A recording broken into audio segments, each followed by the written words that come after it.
Two teams making the final playoff push in the Liberty Division of the ECCBL. It's Game 2 between the Bayshore Dirty Birds, standing at 6-16-1, taking on the home side, the Trenton Generals, standing 10-13. Hi, everyone. Thanks so much for tuning in for Game 2 of a two-game set between the Dirty Birds and the Gens. I'm Charlie Jones alongside Max Raymond. And in Game 1, the Dirty Birds had complete control. They get away with 3 straight innings and knock 8 across home plate, a 4-spy in the 5th, 2 in the 6th, 2 in the 7th to close out an 8-1 victory over the Gens. Definitely a change of pace from yesterday when Bayshore lost to Trenton 14-4 in 8 innings. Comes back with a massive win, one that they desperately needed if they want to keep their postseason alive. Now, trying to do the same here in this second game of 2. 3 straight games between these two teams, practically a 3-game series. Who will come away with it? You'll find out here as the Dirty Birds come up to the plate first, taking on the Trenton Generals. We'll give you the starting lineup for the Bayshore Dirty Birds, winning Game 1. Coming back here in Game 2. Leading off, it'll be Tommy Conroy playing right field.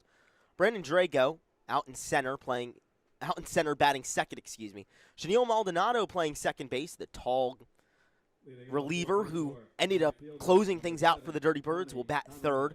Ryder Simpson batting cleanup and playing catcher. Luca Logan batting fifth, and he'll be playing left field. Diego Colon playing shortstop and batting sixth. Joshua Hernandez playing third base and batting seventh. Adrian Hernandez, 2 Hernandez back-to-back for the Dirty Birds. He will be playing first base and batting eighth. And Hector Zarzuela, the starter for the Dirty Birds, will round things out in the lineup as the first pitch is skied out towards right field. Francis converging. Instead, it'll end up being the right fielder, John Busco, who's able to get to it for the first out. 1 pitch, 1 out, and we are underway at 7-17. And quite ironically with these two lineups as we're working through it, first game, both teams batted 10. Second game, both teams batting 9. Yeah, a little bit of a change of pace there. Definitely a interesting strategical decision. And for the Generals, it's going to be some refreshing of the offense. When we look at guys that are now in the lineup that weren't in for the first game, we see guys like Lucas Albert, J.C. LaQuara, as well as Destrabats. 3 guys that can produce quite a lot, especially Albert, that was not in the lineup in the first game, now back in the lineup as the Generals search for more offensive production than just 1 run on 3 hits. Big swing there for Brandon Drago, comes up empty, so he's down 0-2 in the count. Bryce Mioski already with 1 down here in the top of the first. Kicks and fires the 0-2. Swung on and missed. Great pitch there from Bryce Mioski to get the second out of the inning and his first strikeout of the day. Only 4 pitches thrown and has already generated 2 outs here in the top of the first. Great time to give you the defensive alignment for the Trenton Generals, brought to you by Ficarra's Auto Collision, your place to go for any auto issues. It's Carlton Crane in left field, TJ Francis in center, and John Busco in right. Then left to right in the infield, Sergio Hernandez at third, TJ Maglioso at shortstop, Lucas Albert at second, and Antonio Destrabats playing first. Normally a left fielder or a right fielder for the Gens, will be making his first appearance at first base of the season. And to round things out, it's Bryce Mioski throwing to J.C. LaQuara at home plate.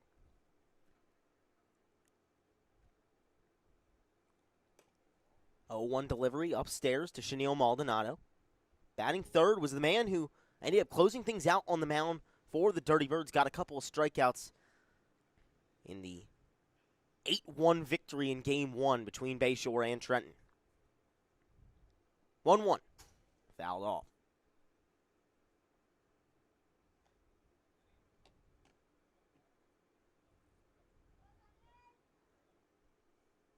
Mioski ahead in the count once again, this time 1-2. Has been working very efficiently to start this game off. Shakes off LaQuara at home plate a couple times and finds the pitch he likes. Kicks, winds, and fires. Swing and a miss.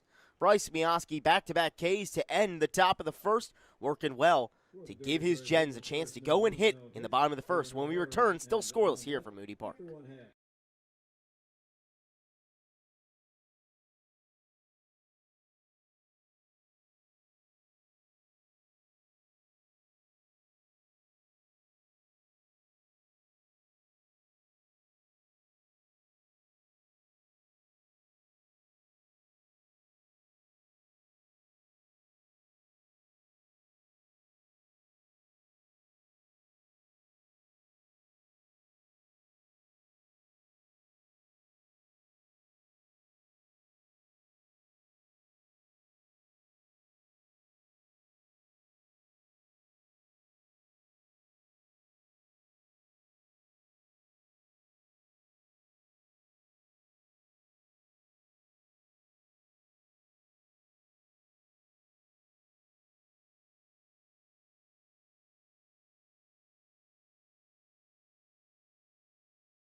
Home half of the first here from Moody Park, right here on Jersey Baseball Nation. Getting towards the conclusion of the ECCBL regular season. Playoffs will start taking place just right around the corner on the 28th before we get to the championship day at Quakertown on August 1st. General's first chance to bat here in Game 2. Let's give you the starting lineup for them. The man at the plate, Carlton Crane, in the lefty batter's box facing Hector Zarzuela. He's playing left field today as he waits off on that pitch to even the count at 1-1.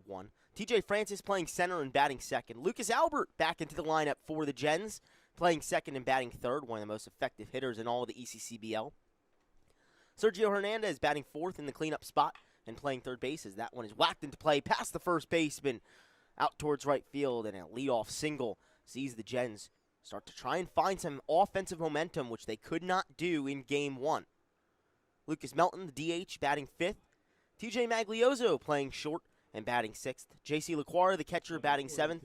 John Busco out in right field, batting eighth. And Antonio Destrabats rounding things out in the 9 spot in the lineup and playing first base.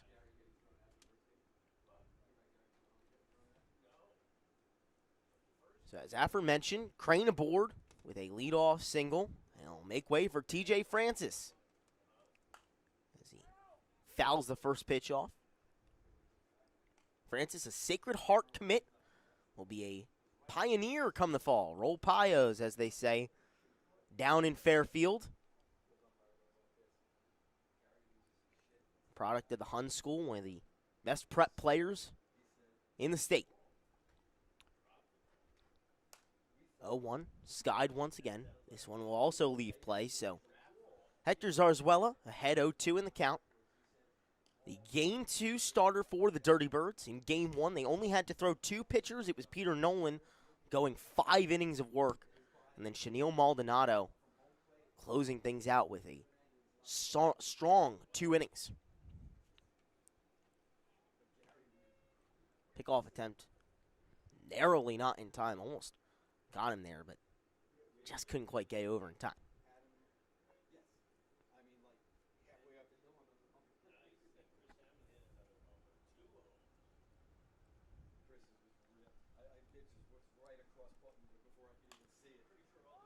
O2 popped a mile high, racing in from left field.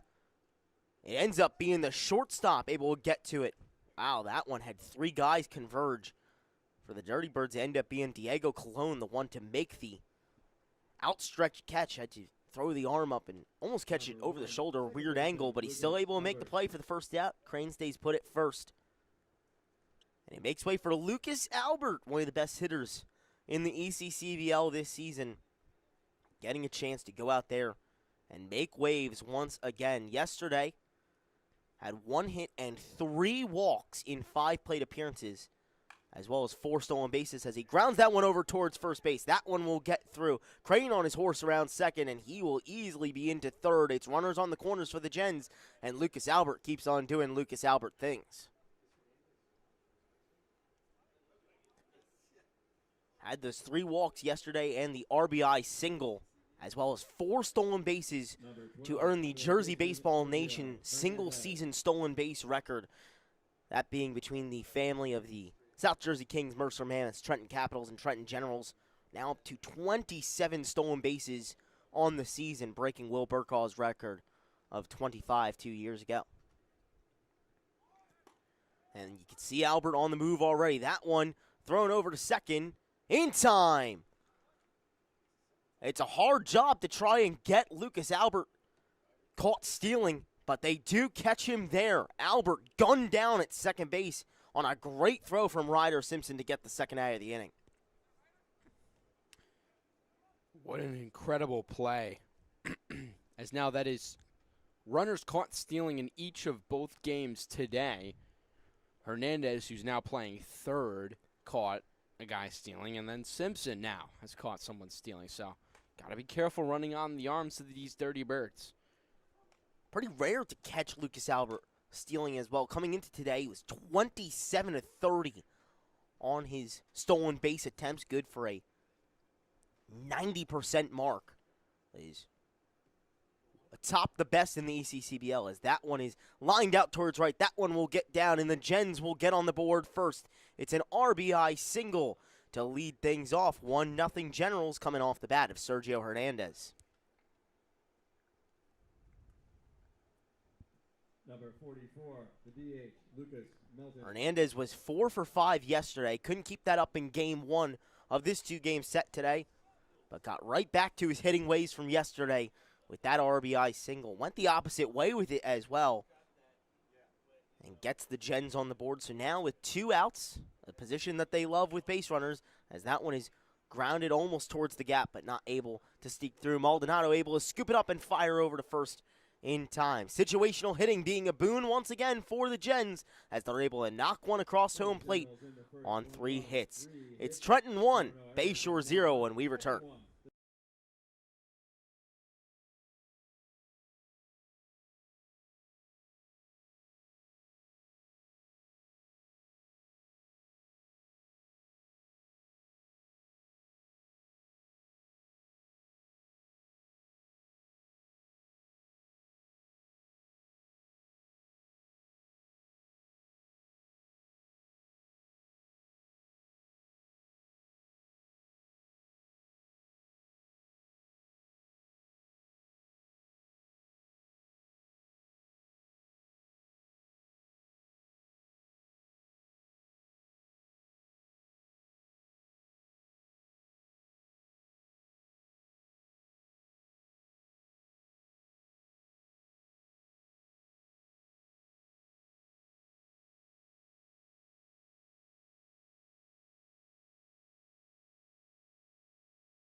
Top of the second here from Moody Park, where the Generals lead it after getting one across home plate in the bottom of the first. Now it brings back up the Dirty Birds, and Ryder Simpson leading things off for Bayshore, one of the most volatile power bats in the ECCBL. 21 RBI and 24 hits in only 21 games played. First pitch to him, a strike from Bryce Mioski, the Game 2 starter for the Trenton Generals. Mioski has had a couple strong outings, as that one is lined up the middle. Tried to get a glove on it, but couldn't do so. And Simpson able to get aboard. Leadoff man on for the Dirty Birds. They work well when they're able to do so, like they did in Game 1. Left fielder, Luca Logan.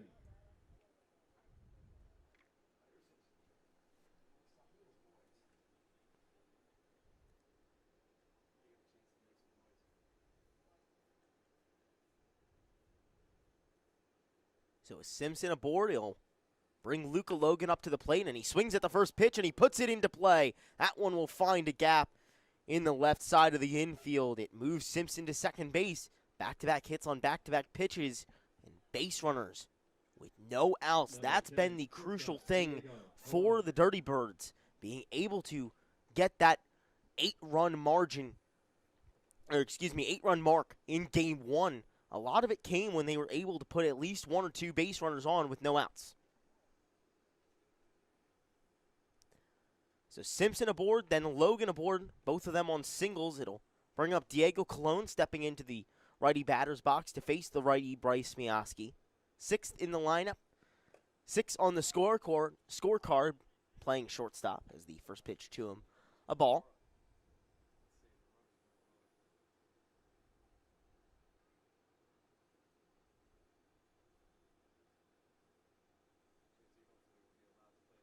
Miyaski set. Kicks and fires. The 1-0. Held off on. Actually fouled away, it looks like. Got the bottom of the bat as he was trying to pull it back on the check swing. Great time to give you a little bit more information and a scouting report on Bryce Miyaski. And Ursinus Bear will be going into his junior year come the spring. Has already made 5 appearances, 2 of them starts so far this season for the Gens.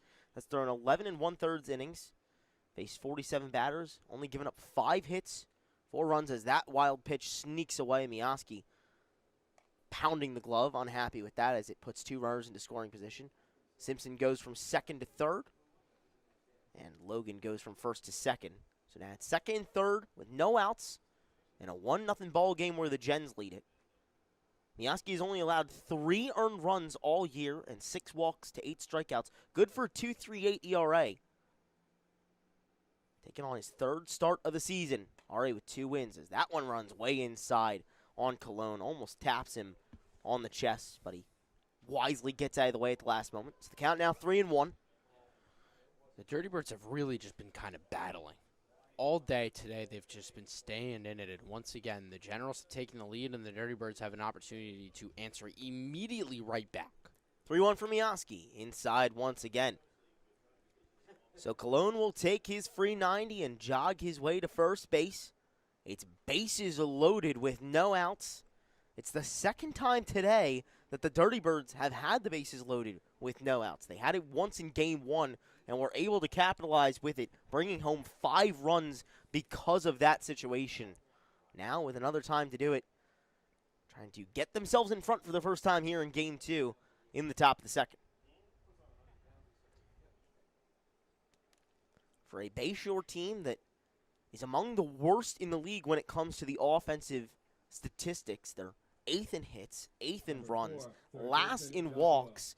They've displayed a lot of patience and dialed back a little bit on that aggressiveness to choose their pitches more and work with the ones that they feel are worth it to swing on, and it's been perfect for them. And those numbers just go to show how different of a team it is that showed up today and just how drastic and unpredictable the sport of baseball can truly be. Because you look at those numbers, and then all of a sudden you watch this game. 2 completely different teams, 2 completely different stories are being told between those stats and this team out on the field that is being patient, that is is having right pitch selection, and is just being wise and smart at the plate and taking advantage of what they've been given.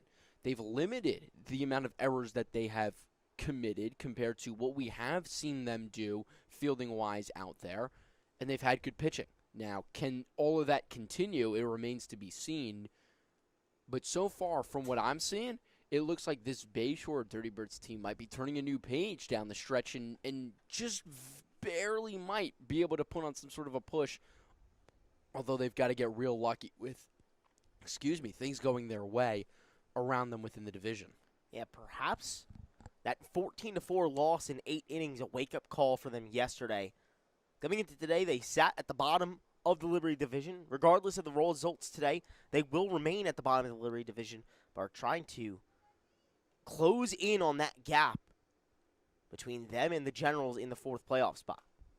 2-1 Hernandez fouls it off and loses the bat in the process. Trying to find the ball. It ends up in the catcher's mitt. J.C. LaQuarrie says, "Here, I got it. Hernandez shrugging the shoulders, saying, "Oh, what the heck. I guess I'll lose the bat while I'm at it." But again, with 2 wins today, with 1 win already, they are now 3 wins behind the Generals. With 2 wins today, they'd be 2 games behind the Generals. And with the amount of games left in the season, that is a doable deficit to come back from. 4 games feels like an awful lot. 2 games is a different story. Now, granted, they are also a couple games behind the Capitals. They're still 3 games back to Capitals, who are now tied with the Generals for that last playoff spot. So they need things to go their way in that sense with the Capitals as well. But a win in the first game and now a win in this game puts the Dirty Birds absolutely back in the battle in the race for the last playoff spot in this Liberty Division. Yeah, the Birds were 4 games back of a playoff spot coming into today with 8 games to play.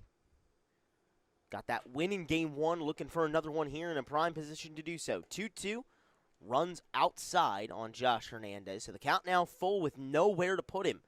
Bases are juiced for the Birdz. It's Simpson on third, Logan on second, and Cologne on first. And the thing with Bayshore is they also do have a tie, which, when it comes down to it, could potentially be the difference. Because right now, they're, as that pitch is fouled off of Hernandez, right now they are 3 wins behind the Generals, but they are also only 2 losses up the Generals. Because of that tie, if they get the wins, they'll have 1 less loss, potentially, than the Generals, if they could even them with wins, at the very least, which would, I believe, give them the tiebreaker over both the Generals and the Capitals. So it's just simply stick in par with them once you equal them.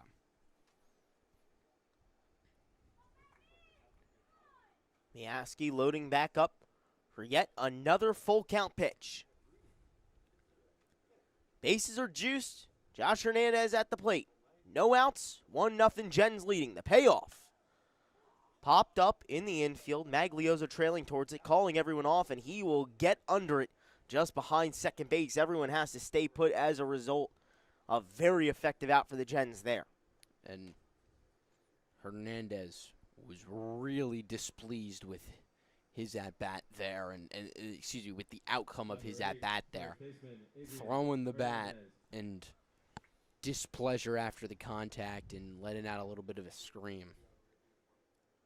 Yeah, knows that that was a situation that he could have capitalized on, but was unable to do so. So with 1 out and the bases still loaded, Gens still up 1-0, but staring down a big-time jam. They'll take on Adrian Hernandez. Just recently acquired. Yeah, Hernandez. Playing his first game for the Dirty Birds today, as he's the only one in those home red unis for the Bayshore Dirty Birds. And when we say recently acquired, we do mean within the last, what'd you say, about an hour? He came up here, he said, I'm ready to play. And picked up his jersey and headed over to the dugout. Very, very, very recently acquired.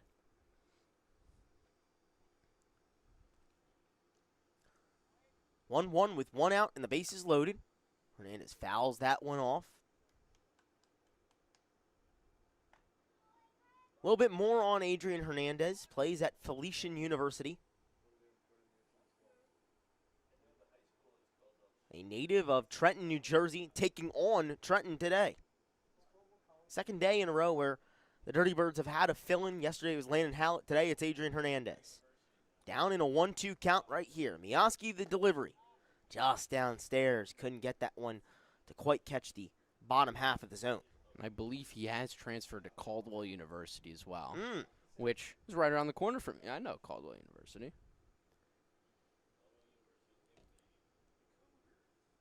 The Cougars. 2-2 upstairs. So a lot of these guys have come to the ECCBL trying to find home. Hernandez already finding a new one at Caldwell and trying to earn himself some praise from the dugout if he can come up big in this situation. Another full count with the bases loaded. Miaski was the winner of that battle last time. We'll see who prevails here. Simpson on third, Logan on second, Cologne on first. The payoff pitch. Just outside. That one barely missed. It's an RBI walk to start the career off in the ECCBL for Adrian Hernandez. And it knots things up at 1. The Dirty Birds plate at tying run early on here in the second game of 2 with an RBI walk and still a chance to do some more damage as the starting pitcher for the Dirty Birds, Hector Zarzuela, coming up. Batting 9th in the lineup. Number 9 on the back of the jersey as well. First pitch to him. Lines it out towards right field. This could be trouble. Busco unable to get to it. Gets past his glove. One is in. Logan on his home. Cologne as well. Hernandez digging in. Trying to come home. The ball skips away. It's a bases clearing double for Hector Zarzuela. And the Dirty Birds are firmly in control. It's 4-1 Bayshore off a massive hit from their starting pitcher. And the crowd goes bananas, Charlie. The Dirty Birds fans and parents in attendance, we can hear them applauding and screaming. They're really excited to see their team being able to produce offensively. And again, a 4-spot in immediate retaliation to the 1 run that the Generals were able to put up. Really matching what the Gens have done.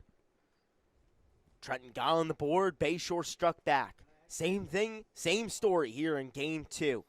4-1 Bayshore leading, once again utilizing a 4-spot to their advantage. Now, of course, this is a couple innings earlier than last time when that was back in the 4th and then 5th. This is the 1st and then 2nd.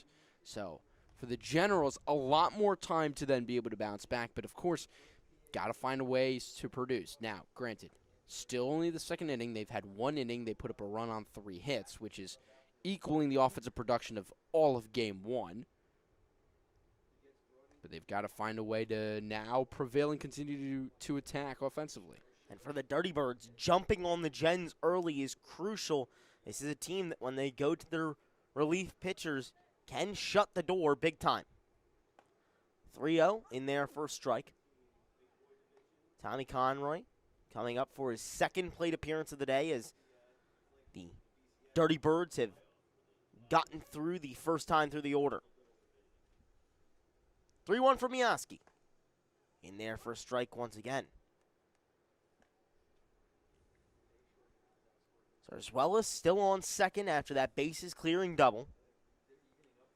And 3rd straight at bat with a full count pitch. 1 out, 1 on. Here's the payoff. Held up on by Conroy, and wisely so. That one runs outside. It's another base runner for the Dirty Birds, and their momentum just keeps on skyrocketing. A team that is not always consistent offensively, finding their stride at the plate here today for Moody Park. Number 11, center fielder, Brendan Drago. Second man in the lineup, Brendan Drago, coming up for his 2nd plate appearance. Struck out swinging his first time up. And he holds off on that one, which ends up being a called strike. Miaski already up to 35 pitches. He's only recorded 4 outs in the process. Zarzuela jumping around on 2nd. Here's the throw back, trying to get him, and almost did.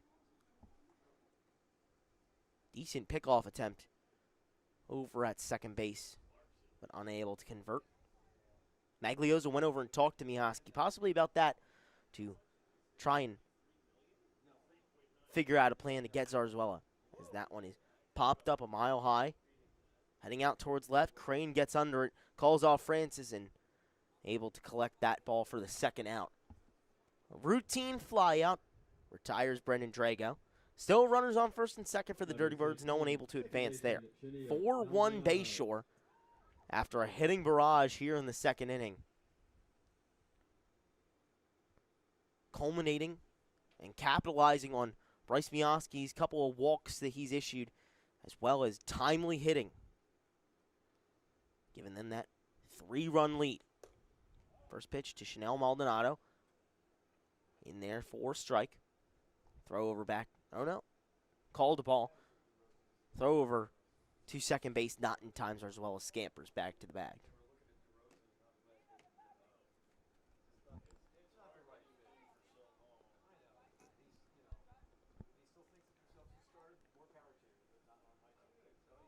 Here's the 1-0 from Miaski. That one fouled back into the fence.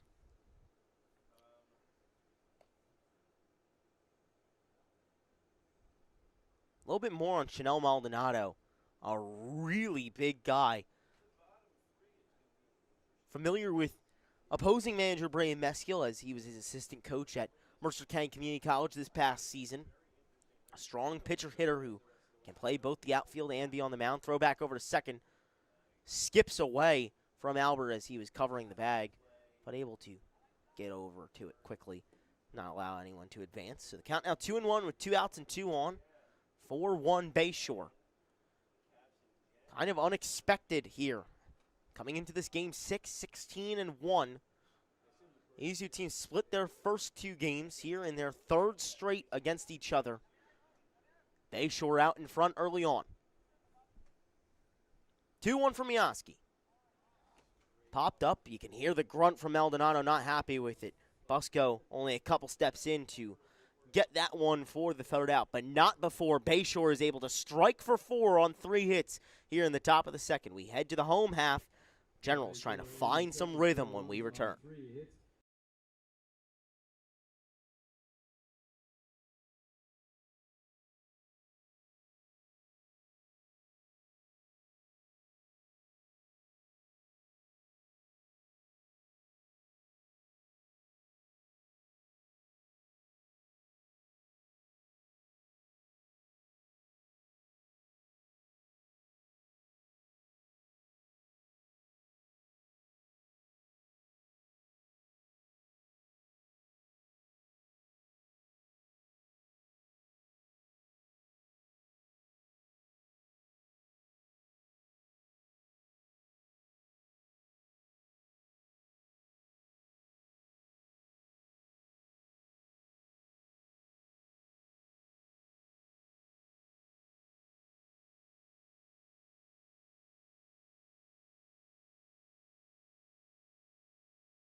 Back here for the bottom of the second. Max Raymond alongside myself, Charlie Jones. Happy to be here with you on a Saturday night from Ewing, New Jersey, in the back third of the ECCBL season, where the Dirty Birds are trying to get on their horse in that playoff push, as that one is grounded by TJ Maglioso. Bobbled a couple of times, fire over to first in time. Oh no, not in time, they'll say. Maglioso was hustling down the first base line and was able to beat it. It's going to be an E6 for the Dirty Birds, and the leadoff man is on unexpectedly for the Gens. That one a routine play. No Moody hops coming out that time. Instead, it's just a mishap there from Diego Colon, unable to fire it over to first in time to get TJ Maglioso. Got to take your time with those. Got to be smooth. Got to be patient and make the plays. Back-to-back first pitches swung at. This one trying to be tracked down by Brendan Drago in center. He's not able to do it. It flies over his head. LaQuara on his way to second easily. Maglioso will pull into third and stop there. It's a double for J.C. LaQuara, and back-to-back pitches where the Gens might not have thought that they were going to get on, and they do each time. 2 runners in scoring position with no outs. Prime chance for the Gens to strike once again. J.C. LaQuara, another bat that was not in the lineup in the first game, all of a sudden back in this lineup. And again, we spoke to head coach Braden Mesco. A lot of that has to do with just sheer numbers that he has in guys that got to get reps and opportunities to play. And in this second game, he's got some of his, what we would consider to be, better players that are producing.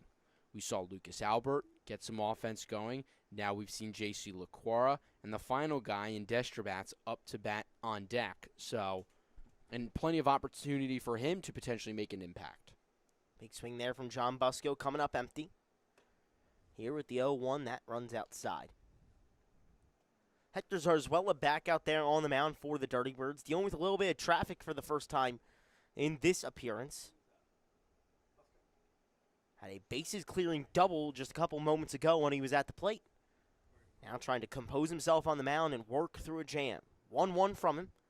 Held off on, but in there for a called strike. That one sunk down and caught the bottom half of the zone. So Zarzuela ahead 1-2. It's LaQuara on second after the double. Magliozzo on third. After on 2 pitches, 2 guys got on for the Gens. Zarzuela with the 1-2. Swing and a miss. Busco flipping the bat around, really unhappy with the result of that at-bat. Zarzuela on the opposing side, very happy getting his strikeout there for the first out of the inning.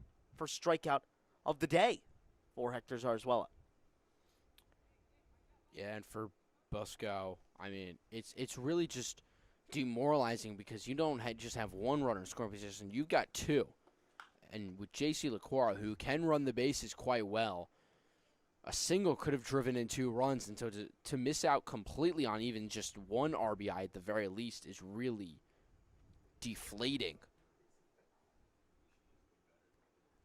Definitely an at-bat that he'd like to forget. And we'll have a chance to do so the next time he comes up.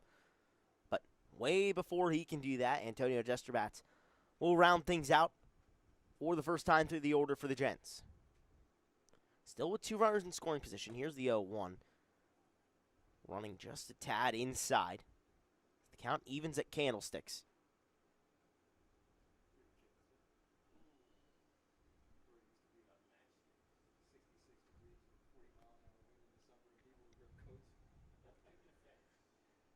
Zarzuela kicks and fires.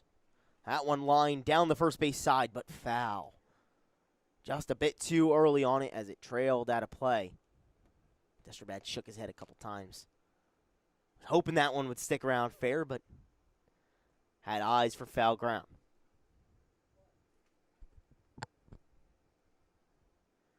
Zarzuela ahead in the count, trying to find the second out of the inning. Here's the 1-2. Swing and a miss. Back-to-back Ks for Hector Zarzuela, and he's working real well here despite the early traffic in the bottom of the second. Bayshore still leading 4-1, and the Gens with the chance to fan their flames of the 1-run first inning that they had, unable to do so far. However, with 2 outs, we know they love situational hitting spots and showing how good they are at it. Another chance for Carlton Crane to do so here. First pitch to him, a called strike. Crane 1 for 1 on the day with a single to right. Trying to come up big for his team here.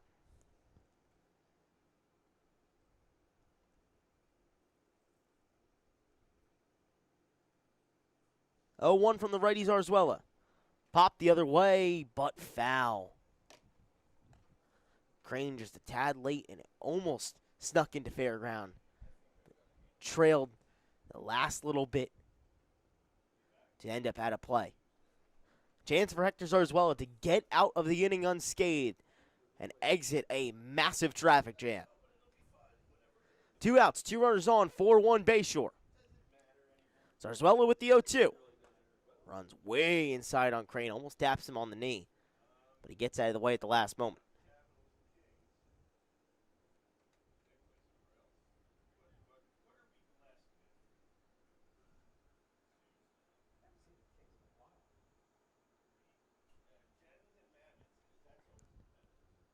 One, 2. Lined up the middle. That one is going to end up fair. 1 run is in. LaQuara rounding third and coming home. He'll be in there safely. It's a 2 RBI single for Carlton Crane, and he comes up big with 2 outs in the bottom of the second. And that's why production from the bottom of your lineup is so incredibly crucial. Being able to get guys on base for the top of the lineup to then be able to do the damage, because the top of the lineup guys, that's where typically a lot of the production comes from. Bottom of the lineup, that's where you're going to look for your weaker guys to be able to step up and produce. And when you can get the bottom of the lineup guys to produce, then you feel like you have a more complete team and a more complete offense. Getting the 6th and 7th hitters in the lineup in Maglioso and LaQuara respectively pays off, as they were stranded on second and third for 2 straight outs, but end up making their way home off a 2 RBI single for Carlton Crane. Chance for the Gens to take the lead now here with TJ Francis at the plate. 0 for 1 with a pop out to the short. As that one just misses down low.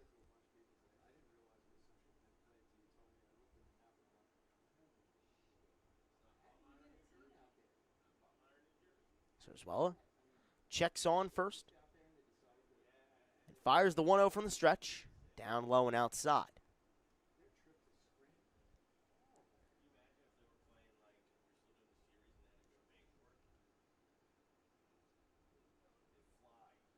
Bayshore were able to knock home 4 in their half of the second, but the Gens have responded here with 2 in the home half.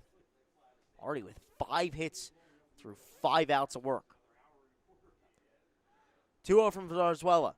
Crane in motion on his way to second. He'll be in there easily with another stolen bag. It's the Gens specialty coming out to play once again. Crane moving into scoring position with that stolen bag. And that right there, though, was a great throw by Ryder Simpson. If Crane was maybe a step or two slower, or excuse me, half a step slower, he's gunned down. But Crane, just great speed, was able to take advantage, and that was a pretty big lead. That looked like a really big lead over there on second base. Yeah, big lead there. Had a big lead from first and got a good jump because of it. Ryder Simpson almost beat him with the throw. But like you mentioned, Crane with another big lead at second. Get me over strike ends up across home plate, so the count now 3-1 to Francis. That one outside. It's a 5-pitch walk. Keeps everyone moving for the Gens. Now with first and second with 2 outs, it's a 2-out rally early on here in game 2. Now the thing you can do, though, as a runner on second base, that looks like Crane is doing a little bit of, is taking your lead from the back of the base. Do that at first and do that at second, because what it does is that by being further away, it looks like you're a lot closer to the base than you actually are. So Crane's actually probably a step or two even further than what it looks like he is because of where he's starting off. But that's just the confidence you have when you're a guy like Crane with the amount of speed and talent and athleticism that he's got. Definitely a lot of athleticism. You've seen him steal a couple bags already. That one is 11th of the season. Using strategy to his advantage. Gens with a chance to take the lead with Lucas Albert at the plate. One of the best hitters in the ECCBL with another clutch spot. He pops this one up just past the infield. Shortstop Diego Colon able to range to it and get it just past the infield dirt. Gens are able to get 2 more runs on 2 hits and narrow the gap. They were down by 3 coming into this one, now only down 1 as we head to the top of the third. Dirty Birds still up, but narrowly. It's 4-3 for Moody Park when we return.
Leading off for Top of the Birdz, third here from Moody Park. Through 2 innings, it's Bayshore 4, Trenton 3. With the Dirty Birds looking for a doubleheader sweep over the Trenton Generals. Bryce Mioski back out there for his third inning of work. Dealt with some trouble in the second. Gave up 3 hits and 4 runs. But was able to get out with any more further damage. Trying to continue his start here and at least get through 3 full innings or more, depending on how long Brayden Meskel leaves him out there, as Simpson cracks one out towards left field on a line. That one a great hit. You could hear it off the bat. Leadoff man on once again for the Dirty Birds. It's their magic today. It's been their biggest success, getting the leadoff man on and bringing him home, starting off some momentum with the leadoff guy, and this time it's Ryder Simpson getting things done. 2 for 2 already today. Back-to-back singles. And another guy, 1 for 1, trying to be 2 for 2 is Luka Logan coming to the plate for a righty-righty matchup duel with Bryce Mioski. As that one is cracked out towards left. That one is deep, way up in the air, at the fence, and it's caught by Carlton Crane. Crashing into the fence, he makes the play. An outstanding grab by the left fielder for the Gens to rob a big extra base hit. Massive, massive out there for Trenton. Great play by Crane out and left as that one kept on trailing and had eyes for being over the fence. Robbed by Carlton Crane out and left.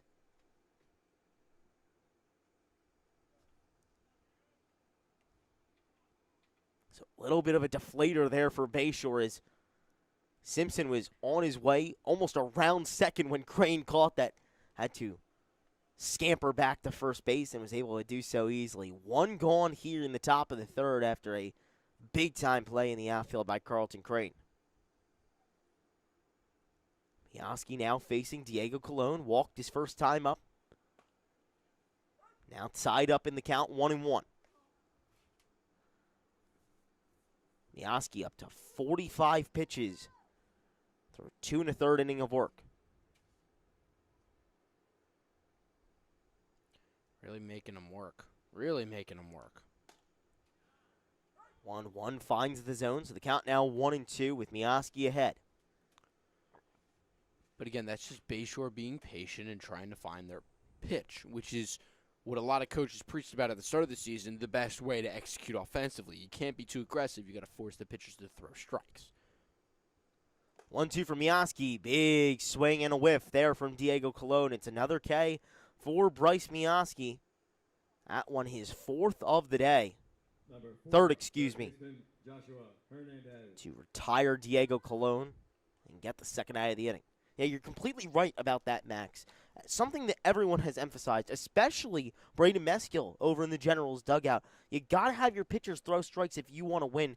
And he's someone who definitely knows it, as he is a longtime vet of the league, playing all 4 years in the ECCBL. And now in his first year as a manager, can't emphasize that enough for his pitching staff. They were able to do it yesterday and find the strike zone effectively, holding Bayshore to only 4 runs, but lost track of that a little bit in the first game of 2 today, giving up 8 runs. That one gets through the left gap in the infield.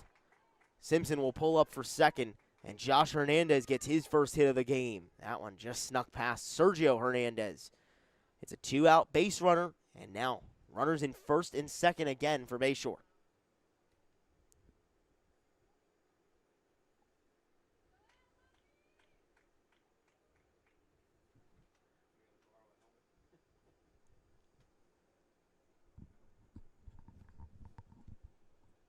Number 8, first baseman, Adrian Hernandez. So up steps Adrian Hernandez, the new addition for the Dirty Birds, donning the red jersey with the blue numerals, opposite the away jersey that everyone else is sporting. Yesterday was a mixed bag with a couple of new guys into the lineup for Bayshore. You saw some red, saw some blue out there. Getting to display those nice jerseys in their first year of creation in the ECCBL. The Bayshore Dirty Birds in their first season of play in the East Coast Collegiate Baseball League. Getting to show off those nice unis. They're being festive, 4th of July just this past weekend. Showing off all the red, white, and blue. Spot on. Spot on. Celebrating USA 250. the right way, playing some baseball in some red, white, and blue jerseys. Incredible. 250 years of existence. Crazy long time. America the Beautiful. 2-0, whacked foul down the right field side. Can we get you to sing that during a fifth inning stretch? Oh, boy. Oh, boy, you want me to cue up God Bless America? Maybe God America bless the Beautiful? America. Oh. Nothing beats a God Bless America at Yankee Stadium. Great song. Great nation. That one fouled up. Camera, I think, is okay after that one. Let's take a look. Camera in great shape. Beautiful. Holding Love on. To see it. Good Love to see it. Good stuff. Thank you, Mr. Mevo. 2 balls, 2 strikes, 2 outs, 2 runners on, 4-3 Bayshore here in the top of the third. Mioski at the ready from the stretch. Kicks and fires. The even count pitch just barely upstairs. Mioski thought he had strike 3 and started skipping off the mound. Instead, it kills his momentum and he'll have to take his place back up there. I did too, but then again, I'm about, what'd you call this, 75 feet away from the strike zone. So, 25 or 30. Full count pitch upstairs once again, and Mioski disappointed that he loses Adrian Hernandez there. Walks the bases loaded now. And Bayshore with a chance for their own 2-out rally. Number 9, the pitcher. I think you could call balls and strikes from up here, Max. I trust your judgment. About 30 feet away from home plate. I would trust my judgment, except for the fact that I needed new pair of glasses about a year ago. To be quite frank, yes. So, while I do think I could execute it at a high level, I do not have the tools required for me to be able to do such. So let's just leave it to the umps to make the calls and us to broadcast. Let's leave it to the umps to make the calls, and let's leave it to Hector Zarzuela to execute at a high level, like you mentioned, as he fouls that one away. He's somebody that can do it. He's done it already. Yeah, bases clearing double his first time up towards right field. Gave them 3 of their 4 runs in the second inning. Coming up for the second time in 2 innings. Simpson on third. Hernandez on second. Hernandez on first. Josh Hernandez on second. Adrian Hernandez on first. 1-1 to Zarzuela. Runs inside. You can see it cross into that righty batter's box where Hector Zarzuela plants his feet. That outside foot turned way out. 2-1 from Mioski. Just upstairs. Thought he got that one as well. But instead, just a bit high. Just a bit high. Nowhere to put Zarzuela if he walks him. 2 outs, bases loaded, 4-3 Bayshore. The 3-1 in there for a strike. That one was close on the outside half, but catches that latter part of the plate. I think Zarzuela would have liked ABS in the ECCBL. He might be calling up good old Mike Olshan and saying, hey, can we get this technology, please? Payoff, grounded into play. Albert scoops up and fires over to first. Bryce Mioski gets out of yet another jam and blanks the Bayshore Dirty Birds in the third inning despite the bases being loaded. Couple of hits, no errors, no runs for Bayshore as we head to the home half of the third. Gens trying to find themselves back in the lead when we return.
Back here for the bottom of the third, couple of defensive changes for the Bayshore Dirty Birds.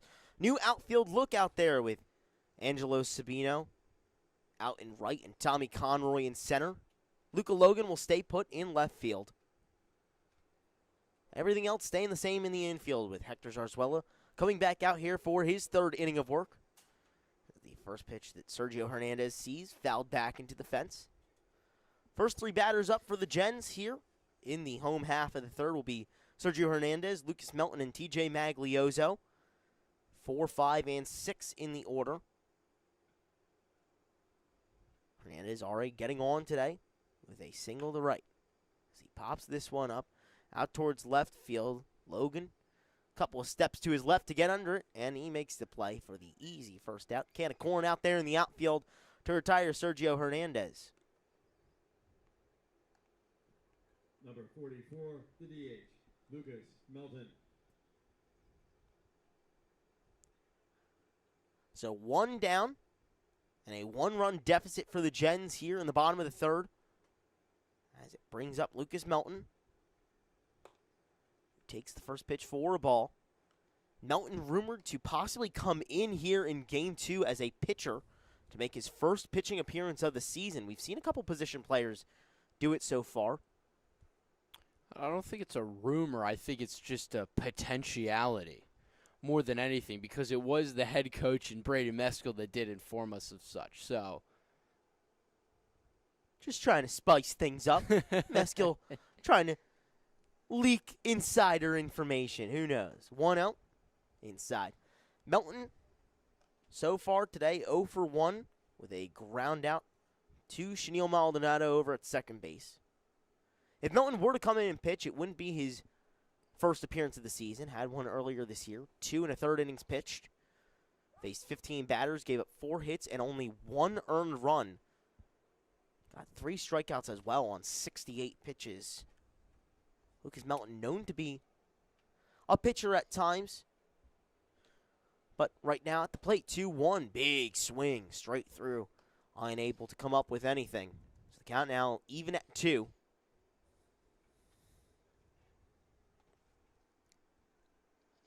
Gens just down 1, trying to find a continuation of the momentum that they've had early on here in this second game of 2 between the Dirty Birds and the Gens in this doubleheader. Got 1 in the first, 2 in the second. If trends were to continue, they get 3 here in the third. 2-2. In there for called strike 3. Great pitch there from Hector Zarzuela to get the breaking ball just inside that strike zone. Second out of the inning. Great pitch there from Hector Zarzuela to notch his 3rd strikeout of the game. 3rd K, but also at 36 pitches as of now, he is cruising and in great control of his pitch count, which is the exact position that he needs to be in if he wants to go deep and also provide length for this Dirty Bird squad that was able to get through the first game with only 2 arms. Pitching has been the biggest issue for the Dirty Birds this season, but they've been able to manage pitchers well today. Like you mentioned, those 2 pitchers in Game 1, and Zarzuela dealing through the first 2 2/3 innings here today. The biggest worry, though, is that those were 2 of their better arms, and they used Raymond, who's another one of their top arms, yesterday, so he's most likely not available. So they're really in a crunch of depth of who is truly available for them to use at this point. Yeah, you have to think that Ryder Simpson would come from behind home plate to end up on the mound at some point today, has pitched a couple times this season, could be a name you see later on as Magliozzo grounds this one over to the third base side. Hernandez scoops up and fires over to Hernandez at first. 5-3, Hernandez to end the bottom of the third. Gens come up empty, unable to get any base runners here in the home half of the third. We head to the top of the 4th.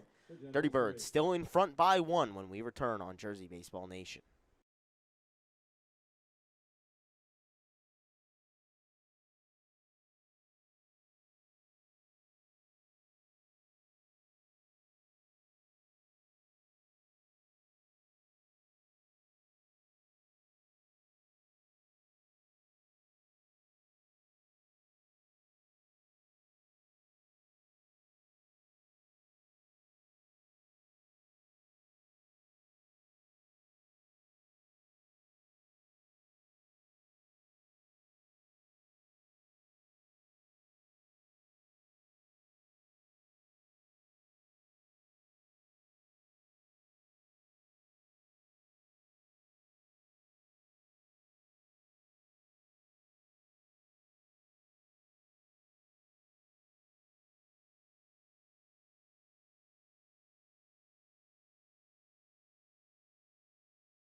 Number 7. Top of the fourth here from Moody Park. Thanks so much for sticking around with us on a perfect weather night for baseball.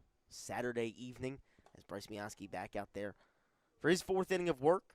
75, a little bit of cloud cover, a little bit of breeze, and not too much humidity here in Ewing, New Jersey. Happy you could be here with us on the broadcast. Charlie Jones alongside my partner Max Raymond. Here for the third straight game between the Dirty Birds and the Gens. Second game of a two-game set between them.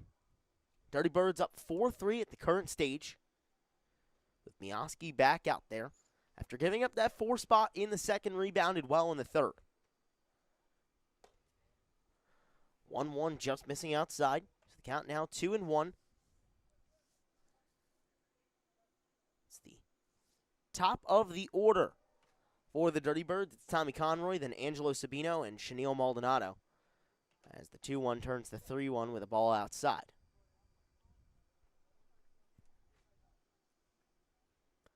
Jason Hanfield down there warming up in the bullpen for the Gens in case Mioski gets into any trouble here.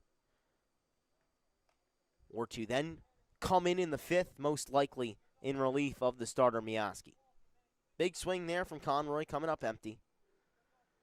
No outs, no on. Full count pitch, fouled away to the left side.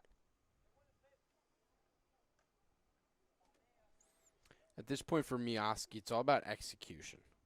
It's all about pinpointing the zone and pounding the zone with strikes, because the Dirty Birds are going to swing, the Dirty Birds are going to make contact, but you have to have faith in your defense to make plays, and you're at a point with your pitch count where you can't risk walking guys, because you're at a point at 68 pitches where the next pitch could be your last one of the day, so why not just go lock in on the zone and execute, especially against a guy like Sabino who has been struggling with contact this season. And you've got some strong fielders out there behind you with Carlton Crane making a leaping catch into the fence earlier out there and left. Very diligent outfield as well as infield behind you. So if balls are put in play, they're ready for them. As you mentioned, that pitch count really climbing for Mioski. Up to 69 pitches with 5 walks today. That one, Bean Sabino on the lower back, and that one's not going to feel good. Really gripping at that small of the back area, and that one hit pretty hard. That heater from Mioski just runs a bit too far inside, puts another runner on, and Sabino will take his ginger walk over to first base. Still smiling, though. A very enthusiastic and energetic player. Getting on base any way he can. Maybe not the way he was hoping for that time, though. It's good to see some personality show and some excitement out of these guys. This is supposed to still be fun at the end of the day. Like, you're playing a kid's game, so why not go out there, no matter what level it is, and just have fun? No better way to spend your summer, Max. Absolutely not. Even as a broadcaster, gotta love the sport of baseball. Darn right. Well, Bayshore in yet another threatening position. It's Conroy on second, Sabino on first after the hit by pitch, and that one's going to hit Maldonado as well. Back-to-back hit by pitches for Bryce Mioski. And Maldonado's been hit in the center's back for the second time today. That doesn't feel good the second time. Luckily that time, it was a breaking ball that not as fast, but still hits him pretty hard. So the bases are loaded, and Braden Meskill out there to take the ball from his starter in Bryce Mioski. That will do it for Mioski, the Ursinus Bear coming off the mound after his start. New pitcher for the Gens is Jason Hanfield. We'll tell you a little bit more about him and the situation that the Gens are in when we return.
Back here after a short recess in the top of the fourth. Ball handed over to Jason Hanfield. And his first pitch, big swing and a miss from Ryder Simpson. Great pitch there from Hanfield. As he comes into quite the predicament. No outs, bases loaded. The 3 base runners surrendered by Bryce Mioski, whose final line is 3 full innings of work, 5 hits, 4 runs, all of them earned, 5 walks, and 3 strikeouts on 70 pitches. Another big whiff there from Simpson. You can hear him shout at that one, not very happy about the result of that swing. But composing himself and stepping back in for this 0-2 pitch. Hanfield kicks and fires. Down low in the dirt, that one's going to skip way away. Conroy will easily come in to score on the wild pitch, and everyone will move up another 90 feet. It's another run for the Dirty Birds as their lead duplicates from 4-3 to 5-3, 2-run deficit now for the Gens. That is the last thing you wanted to happen if you're the Generals, because not only do you give up the free run, but now you lose the opportunity for a double play or to cut down the lead runner easily at home. Definitely the worst result you can have other than the ball going over the fences. That one is grounded into play on the 1-2, fired over to first in time to get the first out of the inning. Brings home yet another run, however. So the Dirty Birds doubling up the Gens. It's 6-3 Bayshore. Both those runs being charged to Mioski. Number 12, left fielder, Luca Logan. Once again, I got to say, Luca Logan has to have one of the coolest bats, I think, in all the ECCBL. It reminds me of that, what was it? It was the water practice bat that Harrison Bader had. It reminds me of that, and it's close enough to the point where it does look like their uniforms. I know it's a slightly pretty off color shade, coordinated. but it's close enough where I don't think they make a colored bat of their exact uniform color, but it does look color coordinated. And it's just a cool-looking bat. Luca Logan plays with some serious swag. That bat is real cool, the two-tone light blue and black. Kind of matching with those Dirty Birds uniforms, as my partner Max Raymond mentioned. Charlie Jones, happy to be here with you on Saturday night, where Luca Logan's team, the Bayshore Dirty Birds, in front 6-3. Logan plays with swag and plays with results as well as he smacks that one out towards left. It's going to be Francis who calls off the left fielder Crane and collects and fires back in for the second out of the inning. That one with some serious power, but just hung up in the air a bit too long. Wrong launch angle. Yeah. Stays in the park for the second out. Took the words right out of my mouth. I was just about to say launch angle, and that's why the talk of launch angle has become so important in a day and age where statistics, where data analytics, where we in the world have the tools to be able to study things such as launch angle. We can now identify why pop-outs are pop-outs, fly-outs are fly-outs, and home runs turn into home runs. A whole lot of metrics in baseball nowadays, but the eyes can tell you that that one was going to stay in the park. The eyes and ears can speak a lot. Senses are very crucial as that one skips away from LaQuara, but Chenille Maldonado over at second, unable to advance. Reminds me of that one scene from $1 Million Arm. The scout that could just tell velocity based on the pop of the glove.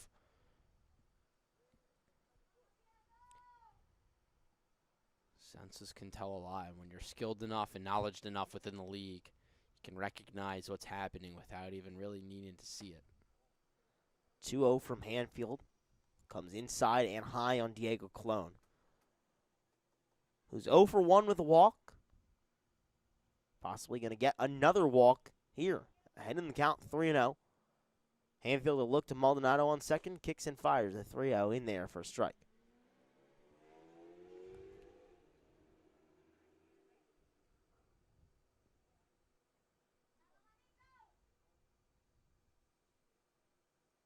Colon committed to Felician University. As that one down in the dirt for a 5-pitch walk.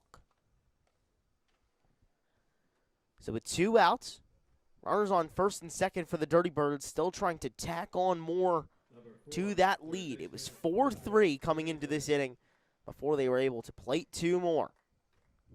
Now trying to extend on that damage and put themselves firmly in control, pulling away from the Generals even more. That job will be tasked to Josh Hernandez with a pop out to shortstop and a single to left field.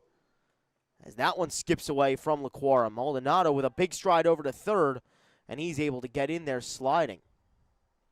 Looks like he might be hurt as well. Immediately flopped down after slide again. An awkward slide for that 6'7" frame as the legs kind of just curled up when he hit the base. Looks like he's fine.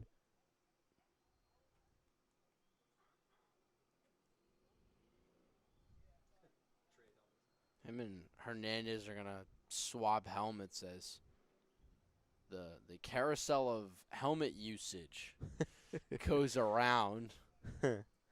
Adrian Hernandez didn't come with a helmet. Now Maldonado wants the other Hernandez's helmet. Batting helmet's a key theme with the Hernandezes on the Dirty Birds. No relation, interestingly enough, as well, as that one fell back into the fence by Josh Hernandez. Josh Hernandez going to Felician. Adrian Hernandez transferring out of Felician. Huh. And then, of course, on top of everything, just to,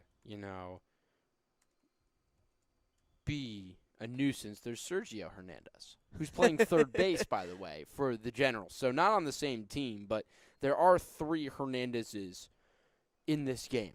Whole lot of them. Whole lot of Hernandezes.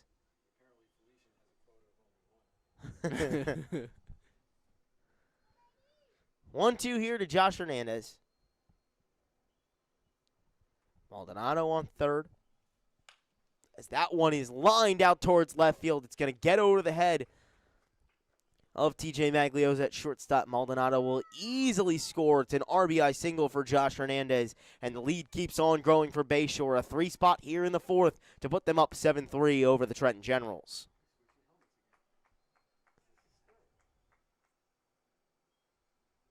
That one just a perfect hit. Hanfield shaking his head a couple times, and rightly so. Josh Hernandez read him perfectly to put that ball out into the outfield, get ahead of that pitch, and bring home another run for Bayshore. They had 8 in Game 1, already up to 7 here through 4 innings. It's just one of those days. It just is one of those days for both of these teams. For the Dirty Birds, it's a day where your whole offense decided to show up. For the Generals, it's the day where your pitchers just kind of struggled, and that's the game of baseball. It's the ups and the downs, and it's can you stay level-headed and even keel enough to be able to ride through the highs and keep them going longer and ride through the lows and not get too low where they prolong longer than they needed to be. Big swing there from Adrian Hernandez, comes up empty. The count now 1-1 with 2 runners on. That one upstairs.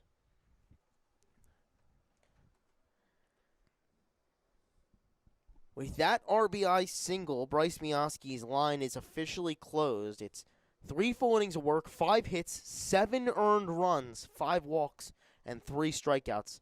A start to forget for the Ursinus Bear. Really was just a struggle today, and even now with Hanfield, it's command that has been the struggle. And yeah, this Moody Park field is not the easiest to pitch on. The mound's not the most comfortable, but it's all about just figuring it out and working through the kinks. And now Hernandez is in a bit of a spot here, 3-2 and 2 outs. If he can find a way to execute, it would be a big play for the Dirty Birds. Big swing and a miss. Great pitch there from Jason Hanfield to get out of yet another jam. However, Bayshore tacks on more to their lead. It's 3 runs on a couple of hits, 7-3. Dirty Birds in firm control of this one. Jens trying to find a response when we return on Jersey Baseball Nation.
Home half of the fourth here from Moody Park. It's the Bayshore Dirty Birds in front of the Trenton Generals, 7-3.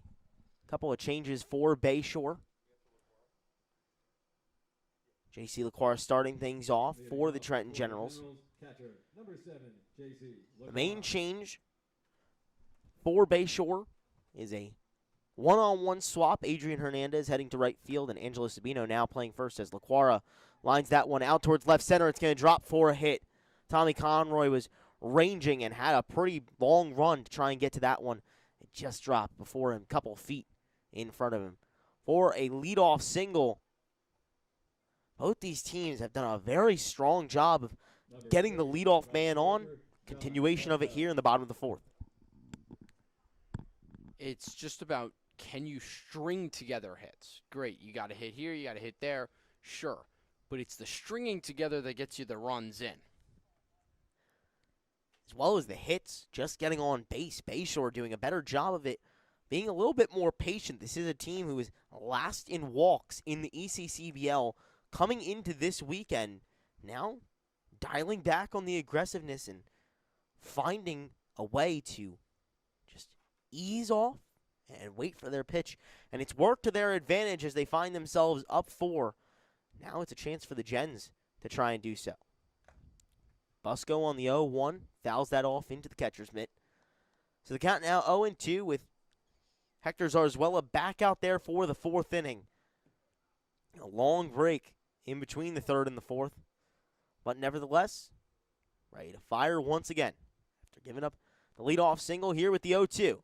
That one popped out towards center. Conroy ranging to his left. Big run to it. He ends up getting there. LaQuarra has to scamper back to first. Real nice play there from Tommy Conroy to track that ball down as it was trailing left to right. Couple of paces and gets the first out of the inning. Antonio Desterbat.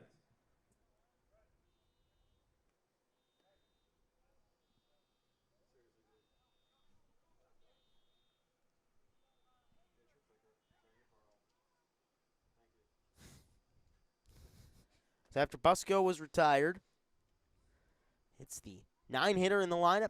9th and final for the Gens, not utilizing the extra hitter, nor are the Bayshore Dirty Birds here in Game 2. Antonio Desterbat's coming to the plate and taking the first pitch for a ball.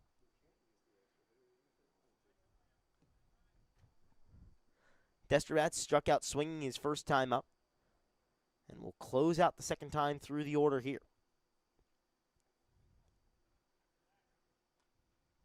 Pick-off attempt not in time. Desterbat leads the Gens with walks. That's his main category of strength, with 17 coming into today. That leads to a very strong on-base percentage of almost 400. Does a really nice job of being patient at the plate as he swings at that one and puts it over on the blacktop in foul ground down the third base side.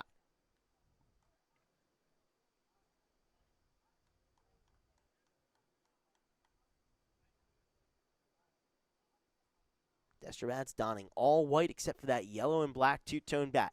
White helmet, white Gens jerseys with white pants. Zarzuela giving a long look over at first and decides to throw over there, almost getting J.C. LaQuarra sleeping as he lazily got back to the bag, but does so just in time. Pickoff attempts have been a frequent thing for the Dirty Birds in this 3-game series with the Gens, and they've been able to get 2 of the Generals into rundowns. Trying to do so again and disrupt the flow of the game with the numerous pickoff attempts that they utilize. I feel like a lot of teams that I've seen have used a lot of pickoffs, especially Dan Dassinger in the first game, throwing a lot of pickoff moves, keeping Nichols modest over at first base. Especially the first that comes to mind of these teams that really just take advantage of the pickoff move, which is, while a good tool, I feel like is a little overused in the ECCBL because a lot of teams do it, especially with 2 outs, whereas with 2 outs, the only thing that matters is execution at the plate. So situationally it works well, but of course you can't spam it. Otherwise, guys are just going to take a step smaller lead, but they still have the speed to be able to snag the bag with one step of a smaller lead. Or they're going to be anticipating it. 1-2 from Zarzuela upstairs. A pickoff move is most effective when used kind of out of the blue or used as kind of a surprise. You'll lose the element of surprise if you do a lot of pickoffs.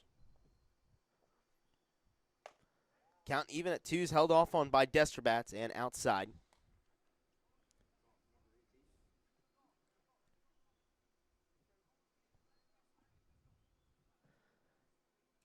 So LaQuara standing over at first with 1 out, and the Gens down 4. Bayshore up 7-3 here in the home half of the 4th.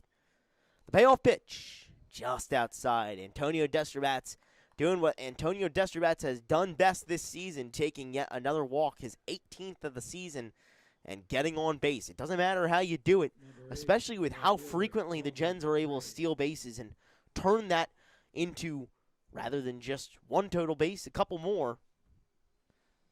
Getting on first, nevertheless, once again, first and second for the Gens with 1 out. And especially because of the fact that Carlton Crane is red hot, TJ Francis is due for a hit, and then you've got Lucas Albert, who doesn't seem to be able to get out, or he's already recorded an out, which means he's in line for at least another hit, if not 2 today. So getting guys on with 1 out or less than 2 outs is now a great opportunity for the top of the lineup. That one lined over to shortstop Diego Colon, fired over to second. Not in time. The ball skips away, and they got LaQuara in a big-time rundown. Back over to second. Maldonado is able to tag him out as he slips. It's a double play.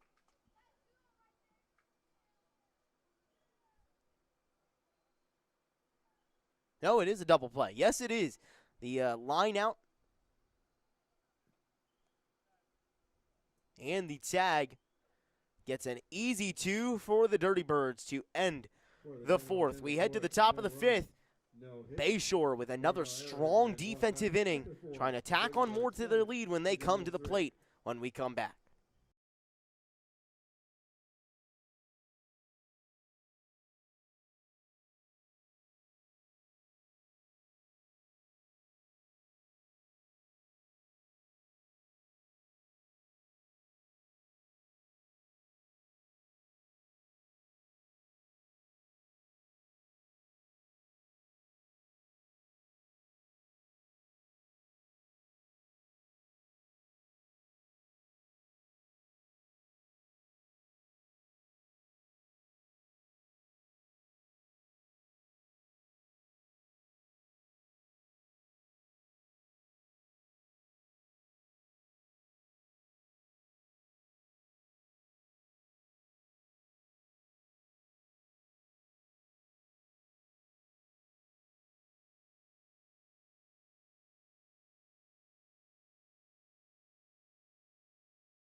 9, Hector Zarzuela. Top of the 5th here for Moody Park. More than halfway home between the second game of the Bayshore Dirty Birds and the Trenton Generals, where the blue and red are up 4 over Trenton as that one fouled back into the fence.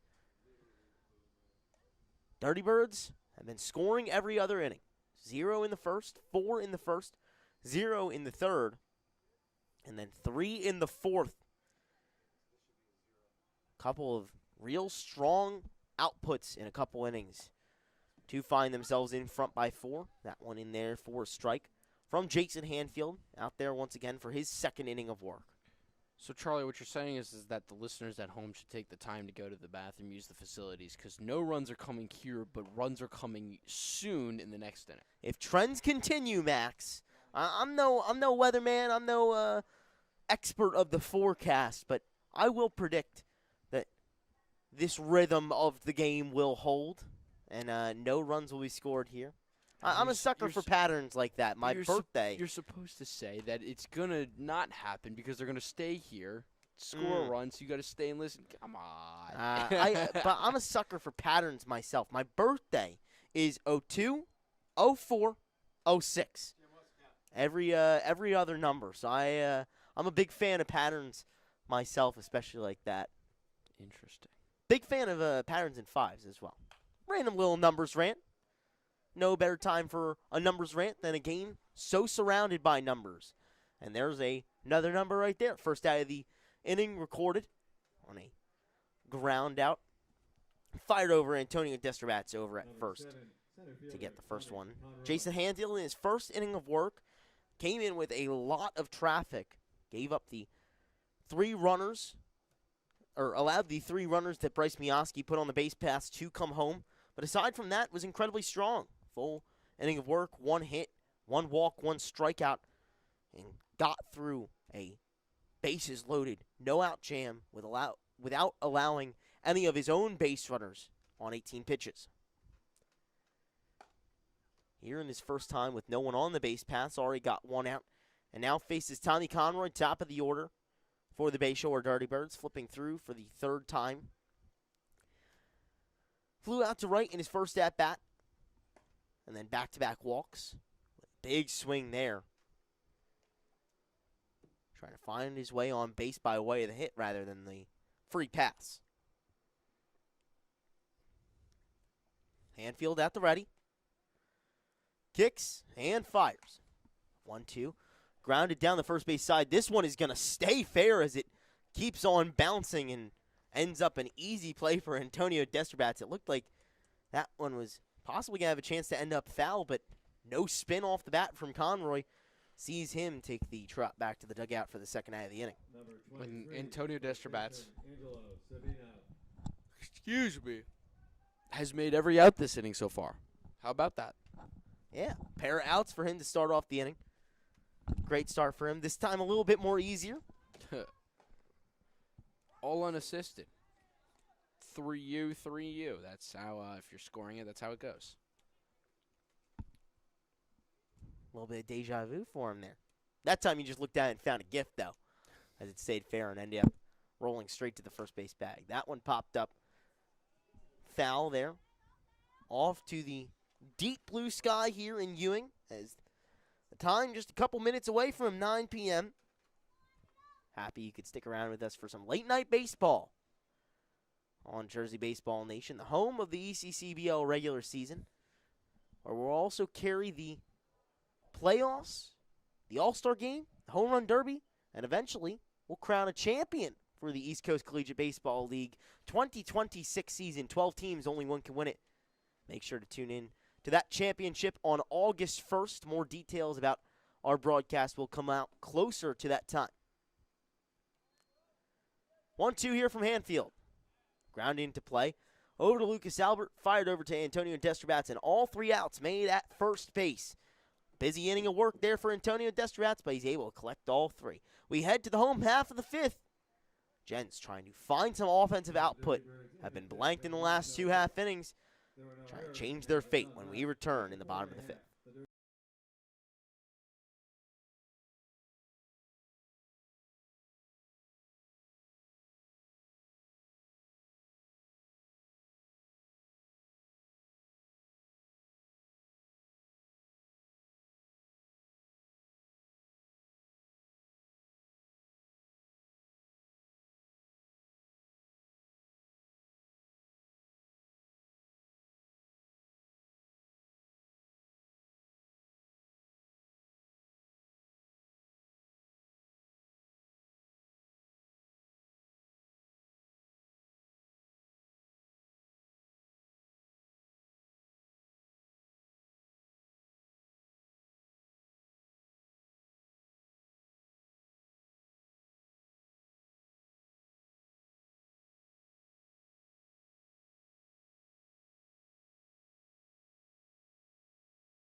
Here for the bottom of the fifth on Jersey Baseball Nation after a dance party.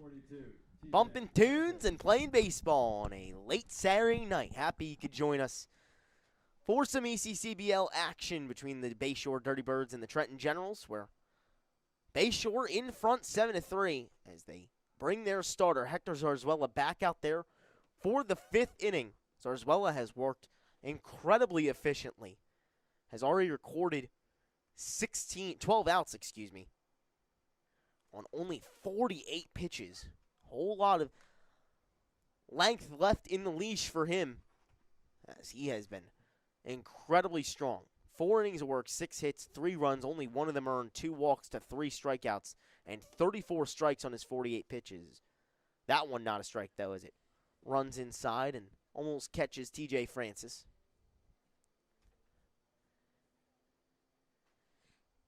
Again, I brought it up last inning. Talk about due. TJ Francis feels due for a hit. Very due as he pops that one down the first base side. That one is trailing. That one was way deep, but just foul. Got my hopes up. You almost called your shot there, Max. I'm not wavering, though. I'm not wavering. Francis, He's due. Francis, one of the main D1 guys on this Trenton Generals roster. Just wrapped up his high school career at the Hun School in Lawrenceville, just about 5 miles away from here in Ewing. And we'll off to Fairfield, Connecticut come the fall as he fouls that one. Hot shot off the bat.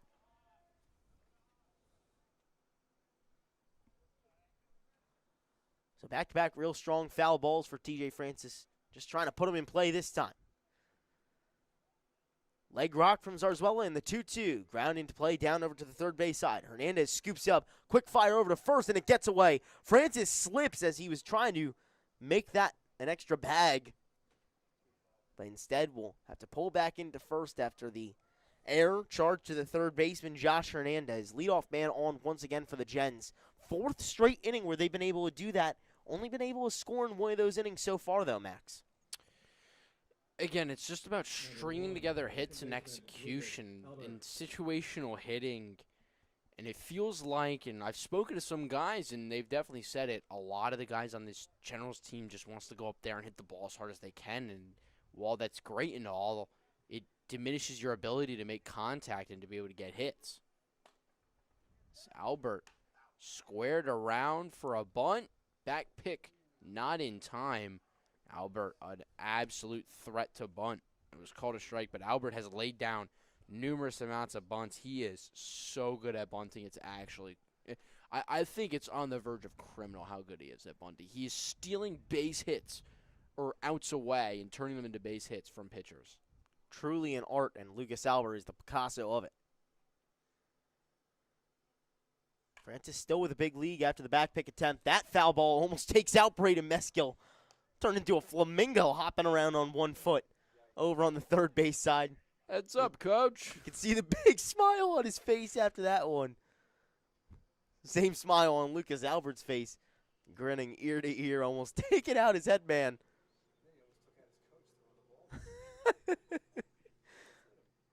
Heads up, coach. Despite being down 4, Jen's still having fun like they always do.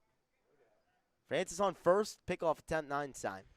The Generals are a really loose bunch, and even head coach Barry Meskill told us a lot at the start of the year how they're just a bunch of guys who are all fun guys to be around. You know, they're just a bunch of mushrooms. They're fun guys. I'm a sucker for a pun, Max. That's the reoccurring theme. It's a good one. Fun guys. 0-2 from Zarzuela upstairs. Albert trying to get on first any way he can, as he's done so well this season. 69 plate appearances coming into today. 34 hits, 16 RBI, and 9 walks. Good for a .652 on-base percentage. Has done an incredible job of being a consistent face in that lineup for the Gens. Hit and run employed, and it works perfectly. Francis on his way around second. The throw going to third after the single from Albert. In there to third, and he is safe. Pulled up for a second as he was rounding second but instead decided to keep on charging towards the third base bag and gets in there on a quick slide. Runners on the corners, and Lucas Albert still doing Lucas Albert things. Second hit of the game, second single of the game. And this one could prove fruitful. Runners on the corners for the Gens with no outs and a chance to close out that gap of the Dirty Birds. Sergio Hernandez coming to the plate, one of their best and most consistent hitters. 1 for 2 today, but over the last couple of games has really honed his craft at the plate. The big thing, though, about this Dirty Birds team is that it feels like a lot of these guys are almost like family. When you take a look at this team, you take a look at what just happened. Yes, is there only one coach on this staff compared to other teams that have 2 or 3 and they can send out an assistant to calm down the pitcher? Sure. But look at that. That was just another instance today where the infield calls timeout and comes in to act as another coach to calm down their starting pitcher and to help settle him in. It's just kind of what this team does. They look after and care for each other and support each other in ways that we kind of do and don't see from other teams. And what's so interesting about that is this is a group of guys, just like the rest of the ECCBL, where a lot of them have not played with each other coming into this summer. Now getting a chance to bond, build chemistry, and really become a family as a team. Pitch almost gets away. However, Ryder Simpson does a nice job of tracking it down and not allowing TJ Francis to come home and score. Runners on the corners for the Gens with no outs and Sergio Hernandez at the plate. It's Albert on first and Francis on third. Zarzuela checks on the first. Kicks and fires. Albert in motion on his way to second. The throw almost gets away. Maldonado has to catch it on a hop, and Albert will easily be in there for a stolen base. Much better result than his last time trying to do so, where he was thrown out with quite ferocity and caught stealing. Got a bit better of a jump there, quite frankly. That's the difference between that one and the one where he got caught stealing. It's incredible baseball. It's a game of inches, and you're seeing it live. That one fouled off by Sergio Hernandez. You can see him really unhappy, doing a couple spins, hitting himself in the head with the bat. Really thought he had a chance at that one. Instead, fouled it back to the fence. A lot of these guys, throughout the entirety of the day, even in the first doubleheader, felt like there were so many instances and moments where they just missed it. And again, going back to my point that I just made about baseball being a game of inches. That one popped up out towards center. Couple of steps off to the right for Tommy Conroy. Francis tags up on his way home, and he will be in there easily. The throw went to third.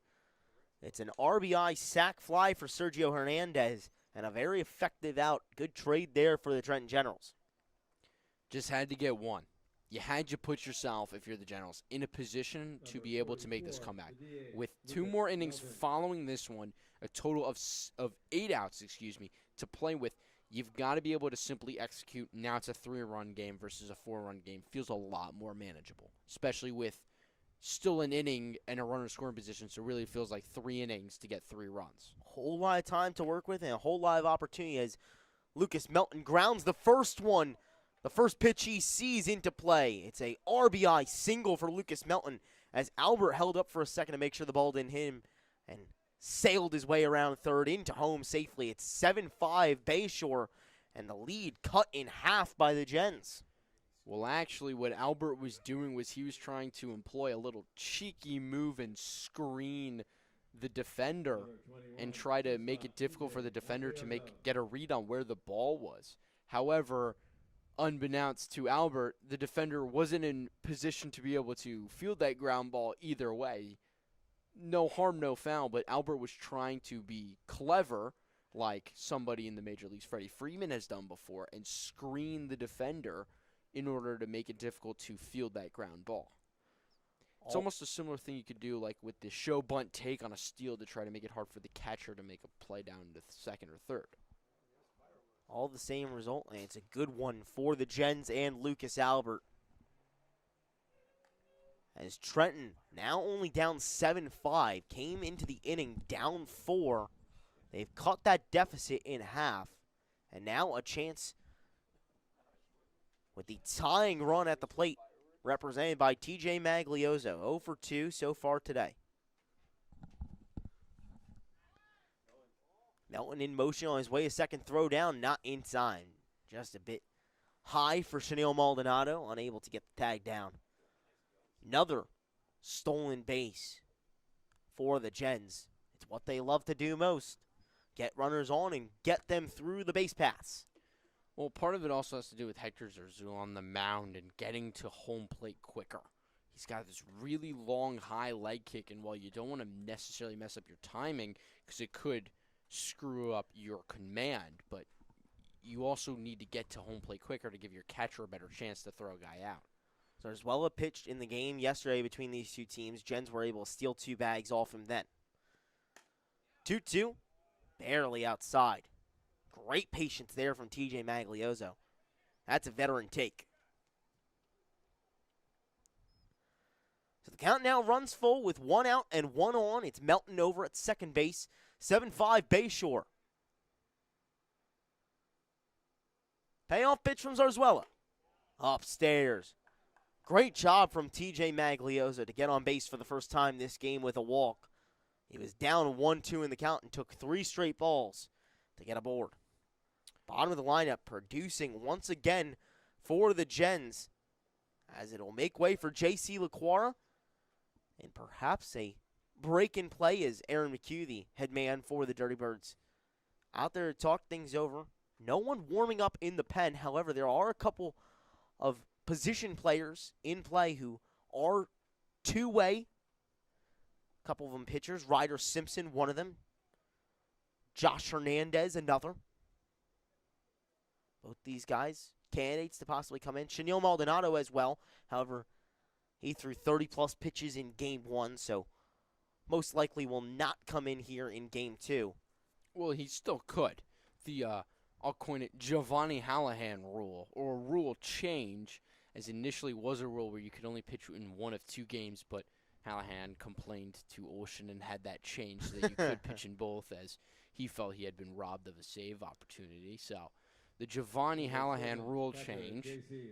You most likely won't see Maldonado as well, though. His main position is not as much a pitcher. Did pitch a little at Mercer County Community College, but when you throw 30 pitches in a day and get a crucial relief appearance, as that one is grounded into right field. J.C. LaQuara coming up big time as Maglioso rounds his way to third. LaQuara in safely to second. It's an RBI single, which is stretched to 2 bases for J.C. LaQuara, and the Gens have brought themselves within 1. Great base running there from everyone, especially from Lucas Melton, as he was able to make his way home from second. It's LaQuara on second, Maglioso on third, and the Gens down 1 when we return. That will do it for Hector Zarzuela's day. We'll have a new pitcher for you when we return. Gens just down 1, trying to tie things up or give themselves the lead when we return.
Back here for action from Moody Park. The Gens have brought home 3 runs here in the home half of the 5th. And now they'll face Tommy Conroy coming in for his first pitching appearance of the season for the Dirty Birds. Conroy will face John Busco to start things off. That pitch inside. It gets away from Ryder Simpson. Maglioso on his horse, and he will come home. The Gens have tied it up here from Moody Park. Great running there and great vigilance from TJ Maglioso to easily score from third. Was hustling and ties this one up. The Gens now with a chance to take the lead. Conroy comes into pitch. Heading to center field is Maldonado. And heading to second is Zarzuela. Couple more defensive changes for the Dirty Birds. Is that one a big swing and a miss for John Busco. 0 for 2 today. Strikeout swing and a fly out to center.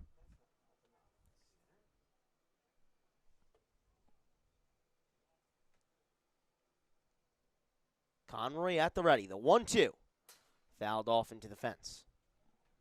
And Hernandez is actually now in left. Yeah, things have switched up a little bit. Adrian Hernandez in left field. Maldonado in right. Luca Logan in center. Josh Hernandez at third. Diego Colon at shortstop. Hector Zarzuela at second. Angelo Sabino at first.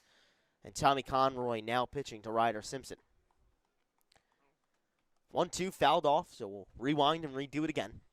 So a little bit different of an outfield than what we had been told.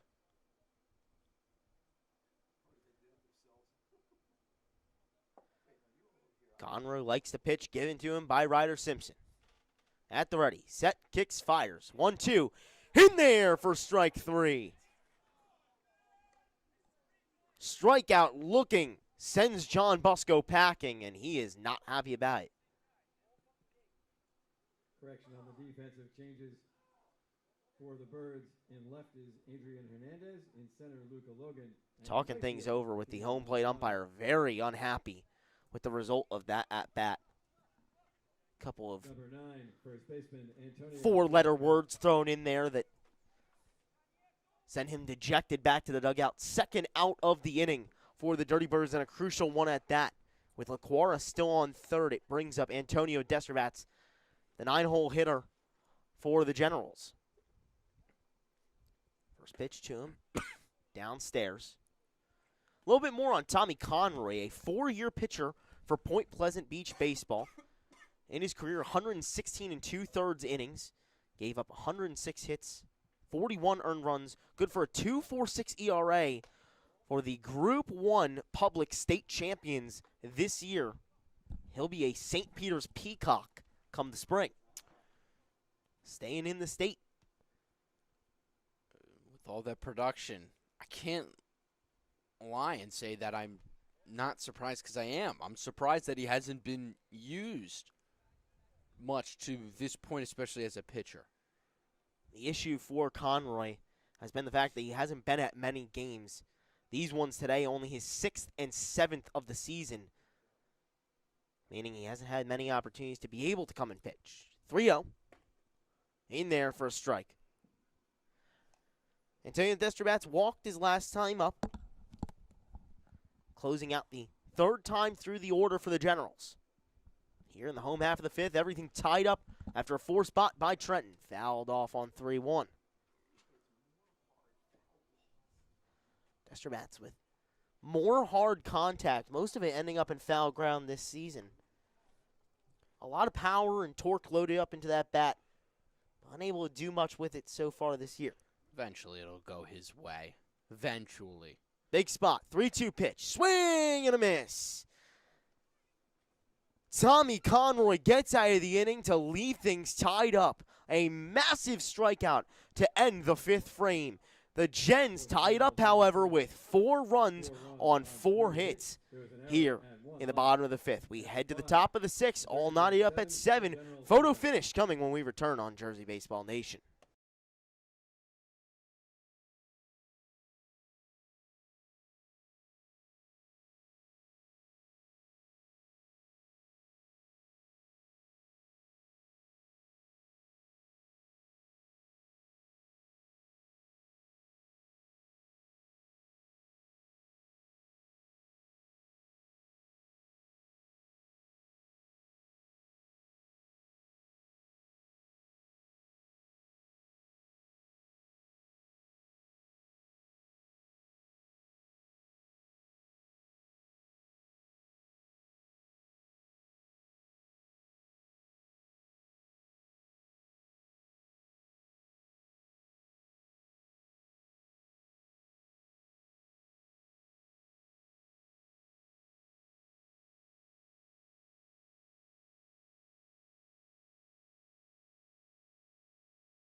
Top of the 6th here from Moody Park. 7-inning contests here between the Dirty Birds and the Generals, all tied up at 7. Whole lot of 7s. We'll see if either of these teams can eke away with a win in 7 or if it'll go to an extra inning. Nevertheless, you'll find the conclusion of this game right here with us on Jersey Baseball Nation. Thanks so much for tuning in on a late Saturday night. Charlie Jones alongside Max Raymond. Happy to bring you the action as it's the Dirty Birds back up to the plate. Chenille Maldonado leading things off with Ryder Simpson and Luca Logan behind him. 3, 4, and 5 in the order due up for the Dirty Birds. Jason Hanfield back out there for another inning of work. Kicks in, fires the 0-1.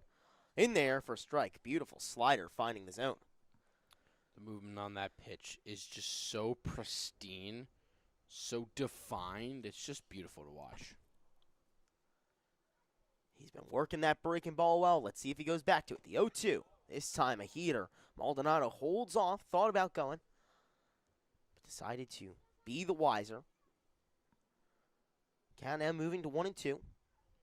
Maldonado 0 for 2 today with a hit by pitch, a strikeout, and a fly out to right. 1-2 levels now at 2-2. And Maldonado seems like he's got a good read on, shaking his head a couple times. Another guy on this Dirty Birds roster who plays with a lot of enthusiasm and has fun playing the game of baseball. 2-2. Lined up the center gap. Lucas Albert unable to snag it out of the air, was chasing it down. But all he could do is watch as Chenille Maldonado represents the leadoff man on for the Dirty Birds. Once again, a spot that they're so familiar with. Maldonado, the continuation of it here in the top of the 6th. Ryder Simpson.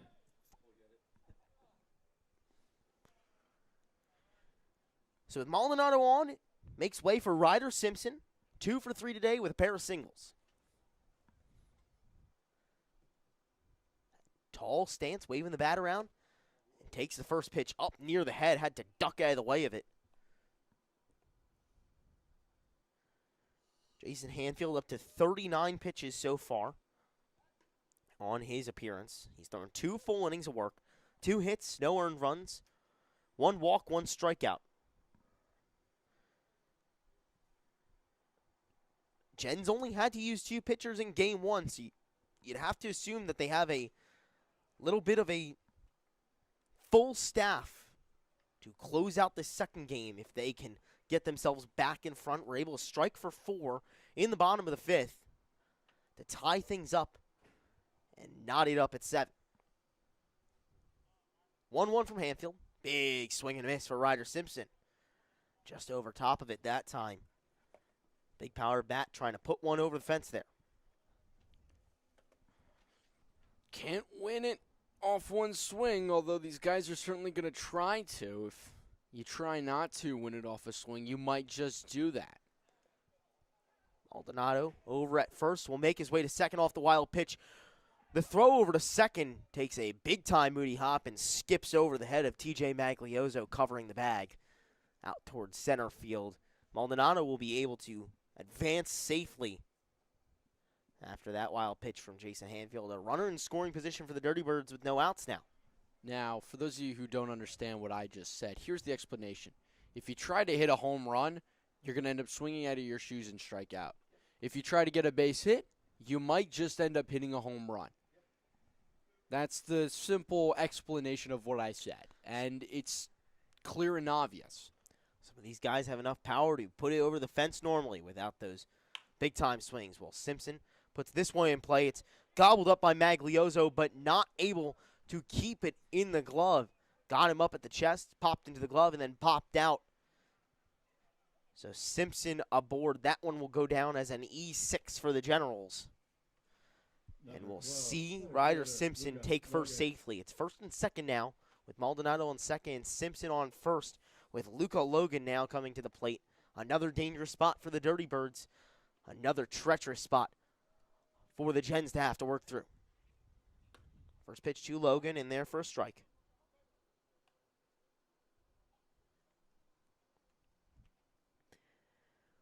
Logan had a pair of hits in the first game. 1 for 3 in this one with a single in his first at-bat. 0-1 from Hanfield. Swing and a miss. Good fastball to get by Luca Logan there with a big-time swing. Perhaps, as Max Raymond implied, maybe swinging a little bit too hard there. Down 0-2 in the count. Hanfield trying to work his way to the first out of the inning. The 0-2 pitch. Popped up over our heads here in the press box, out over the fence, and into the parking lot. So we'll rewind and repeat. Heads up to any of the cars over there. A lot less cars than there were in the first doubleheader. People have learned not to park in that parking lot because you risk getting your car dinged up. We've luckily only heard one crash this season when a ball hit the hood of a car. That one popped up a mile high in the infield and corralled by Lucas Albert. Had to crouch down to get that one from super high up in the air. For the first day of the inning, everyone has to stay put, with Maldonado on second and Simpson on first. But as we were saying about cars getting hit, one earlier crashed right into the hood of a car out in the parking lot. Now, people much wiser, but if you're not as wise as those parking in other places and your car does get hit, make sure to visit Ficaro's Auto Collision and get those dents buffed out. Or if a ball goes straight through your windshield, you can always go to Classico Glass. Some of our great sponsors here in the ECCBL, as well as King's Pizza, who provide us with some amazing food today. You can always rely on them for some great, great pizza, as they have been fueling our broadcasts all year on these long double-header days. That pizza's good. That pizza's good. Nothing better than getting to broadcast 4 games in a day, but you get hungry as the time goes on, and King's Pizza will always solve that problem for you. And this I can say, I am a pizza connoisseur, and I can say it's good pizza. Max Raymond, stamp of approval. Absolutely. Big swing and a miss there from Diego Colon, down on strikes. Yet another strikeout for Jason Hanfield, working extremely well despite the traffic on the base pass. And in case you're questioning my credentials, for those of you listening, I have been traveling the state of New Jersey and then some, taste testing and trying out new pizzas weekly during summers for the last 5 years now. Wow, no kidding. Something my aunt started with me, and it's been a lot of fun as we explore the world of pizza. You certainly are a connoisseur then. Everyone moves up 90 feet after that wild pitch. Maldonado over to third, Simpson over to second. So being a Central Jersey native myself, I have to ask you, have you been able to hit some of the key spots in Central Jersey? DiLorenzo's, Papa's? What's Central Jersey? Oh, boy. Not this again. You know, I got into this with Josh Uas a couple weeks ago, and we determined that Central Jersey is certainly real, him being from Hunterdon County, myself being from Mercer County, but I suppose Max Raymond from Essex County out in North Jersey believes that Central Jersey isn't real. What's Central Jersey? Wow. And you're telling me to believe that there's actually a devil in Jersey as well? Oh, darn right there is. Darn right there is. Other than the glorious mascot of the team that plays out of Newark, there's another one somewhere in this state too? Heck yeah, he's hanging out in the Pine Barrens eating pizza. In Central Jersey. Yeah, see, you say it yourself. Central Jersey. That one grounded into play. Picked up by the third baseman, Sergio Hernandez, and fired over to first with some expedition. Great job from the Gens to get out of the inning despite the traffic on the base pass. They keep things tied up at 7 as we head to the bottom of the 6th. Gens trying to put themselves back in front when we return.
Here in the bottom of the sixth, tunes bumping loud here at Moody Park.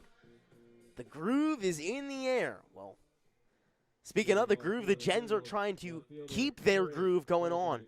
Struck for 4 in the bottom of the 5th. Tossed a scoreless frame in the top of the 6th. Now here in the bottom of the 6th, trying to take the lead once again. It would be their first since the first inning. And a bunt attempt ends up going foul by Carlton Crane, the leadoff man in the lineup. 4th time through the order for the Gens. That one, solid bunt attempt. Maybe not as good as Lucas Albert's bunt attempts, as we've lauded him over and over about.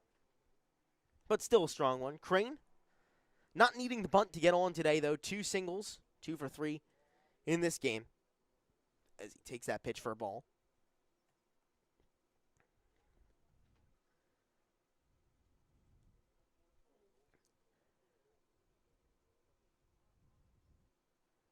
One. Downstairs in the dirt.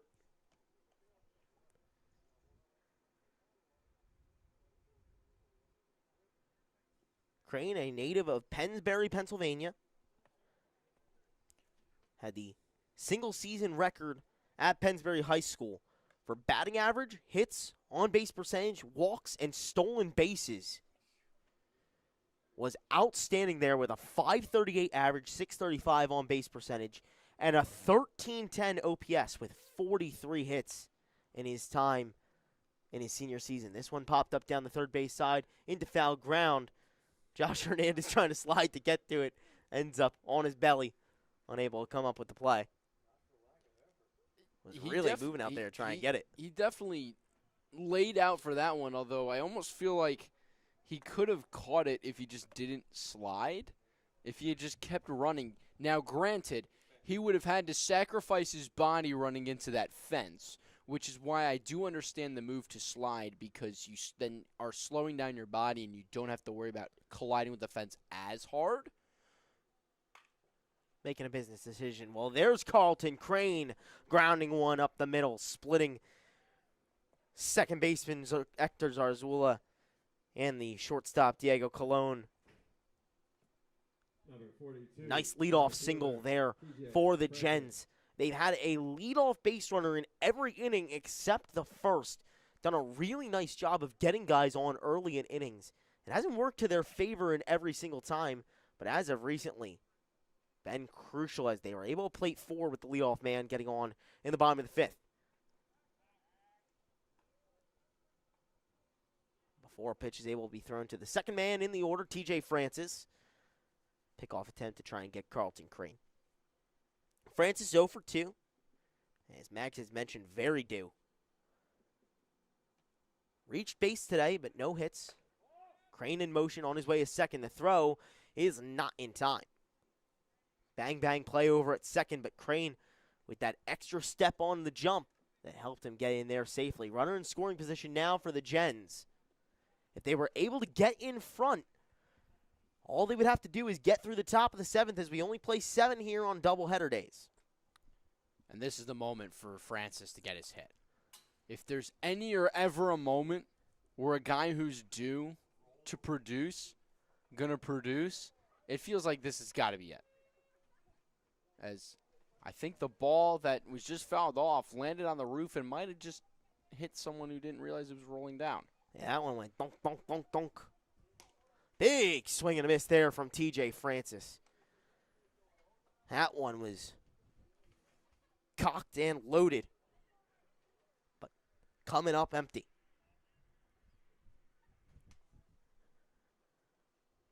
1-2 here to the Sacred Heart Pioneer. Fouled off, back into the fence.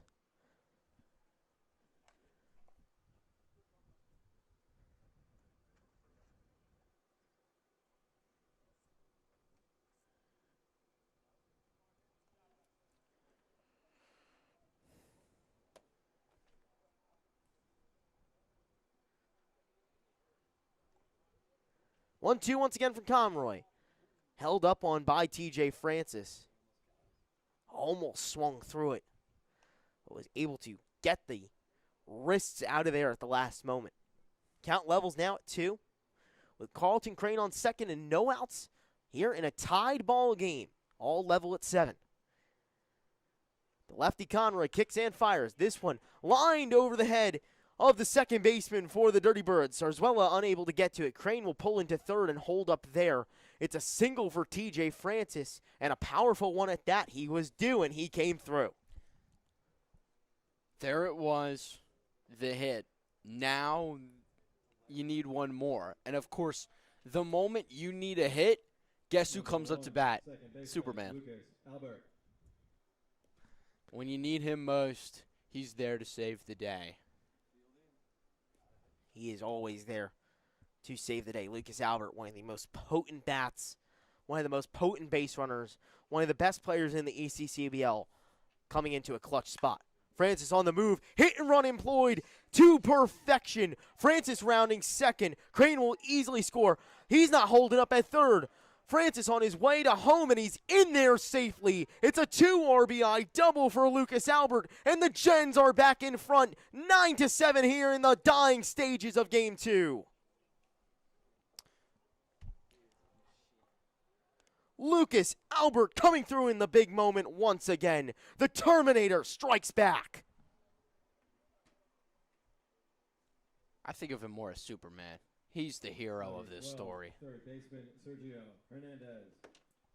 Coming in clutch. Captain clutch.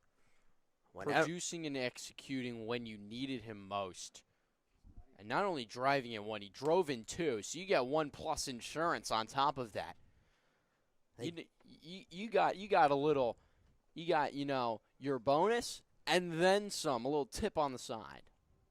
Albert in motion on his way to third. This one popped up out towards right field. There's a chance it could get down, and it will. Albert had to scurry back to second, thinking that that one was going to be caught. Instead, he's rounding third now. On his way to home, the throw not cut off, and he is able to cross home plate standing. It's an RBI double for Sergio Hernandez, and the Gens keep extending on their lead. 10-7 Trenton in front.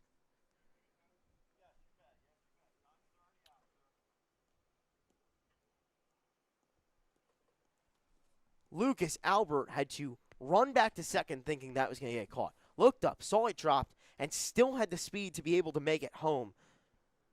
And nevertheless, the base running from Lucas Albert, think about the hitting from Sergio Hernandez. He was 4 for 5 against the Dirty Birds yesterday and was our Jersey Baseball Nation player of the game as he sealed a 14-4 victory. Now coming up big once again here in the late stages of their final game.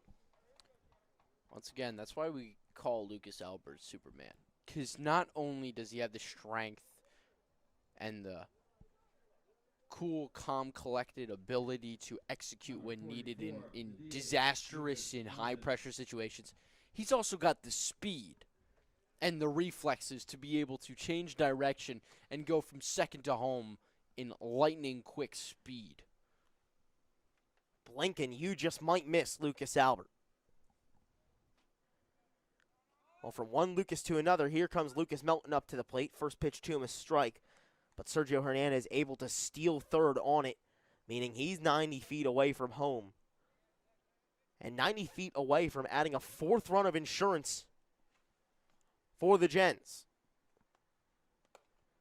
0-1, just a bit outside and up. Melton 1 for 3 today with a single to left field, as well as a strikeout swinging and a ground out. 1-1 big swing from him there coming up with a big-time whiff as well. 1-2 with no outs. Here in the bottom of the 6th, the Gens have taken command once again. The 1-2. Foul tip into the glove. There's a strikeout for Tommy Conroy. A big bounce back, and he needed it desperately to get the first out of the inning. Shortstop TJ Maglioso. It brings up TJ Maglioso, 6th in the order. Has already reached home a couple times today. First pitch called, a strike to him there. Maglioso, 4 plate appearances, 2 of them go down as at-bats. No hits, but a walk, as well as reaching on an error. . . . . . . . . . . . . . . . . . . . . . . . . . . . . . . . . . . . . . . . . . . . . . . . . . . . . . . . . .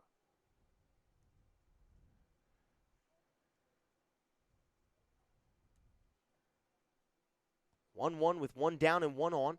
Runs inside.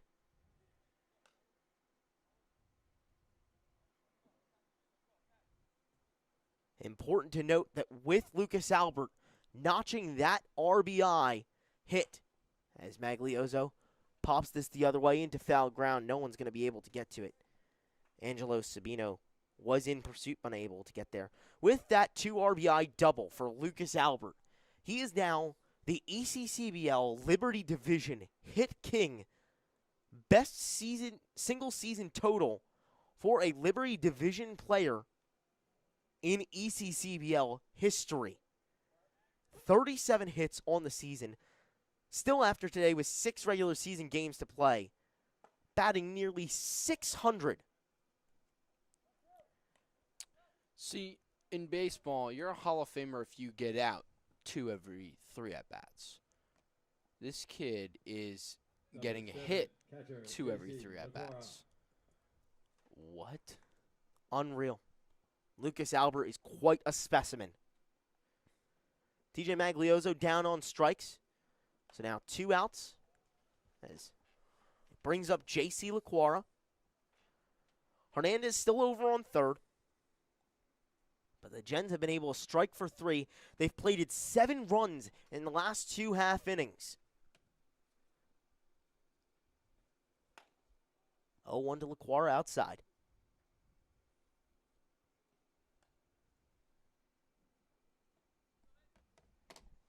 When you look at what the Gens have been able to do this season, it's been interesting, the splits of having Lucas Albert and not having him. Most of the time when they've lost, it's been missing him due to his hand injury.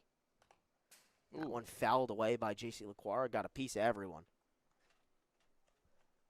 Lucas Albert playing his 19th and 20th games of the season today. Has missed 4 due to hand injury, but has been absolutely outstanding with what he's been able to do. Missed the first game as well, was not in the lineup, so he's only played 19 games and has gotten 37 hits in those 19 games. You can't speak to his ability at the plate enough. Lafayette is getting a good one.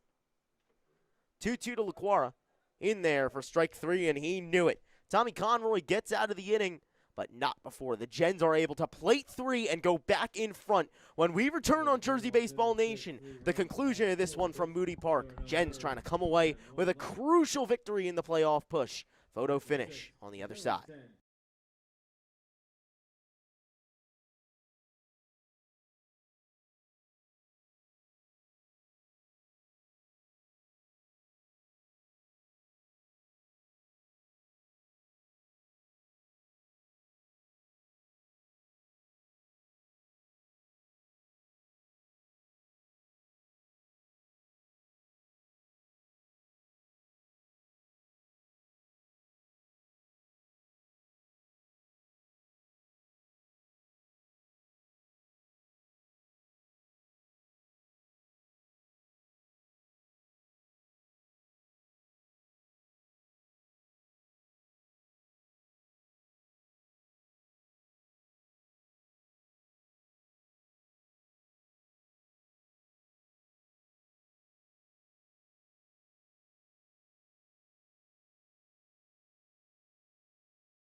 Back here for the top of the 7th, where the Gens are trying to close out a victory and take 2 out of 3 from the Dirty Birds. It's Jason Hanfield back out there to do it once again. fires in a strike there to even the count at 1-1. It's Adrian Hernandez, Hector Zarzuela, and Tommy Conroy coming to the plate for the Dirty Birds. 1-1. Way inside, almost hit him. Was able to, no pun intended, pull a matrix and get out of the way. As the Dirty Birds, one of the two new teams, them and the New Brunswick Matrix. Who do you think you're kidding? You literally said that you're a big pun fan. What can Pun I was say? fully intended. Pun was totally intended. Oh, Another no one. to it. It's a good pun. Another one. Full Neo getting out of the way.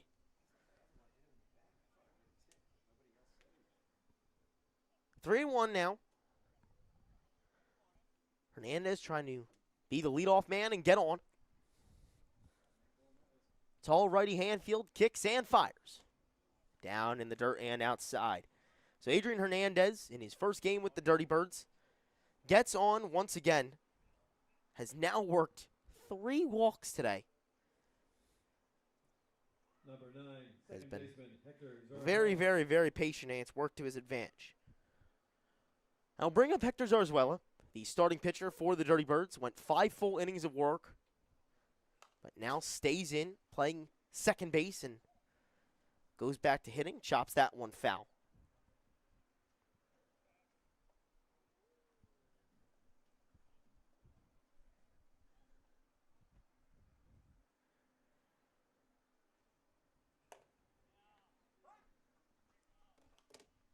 That one in there for a called strike. Beautiful pitch there from Jason Hanfield.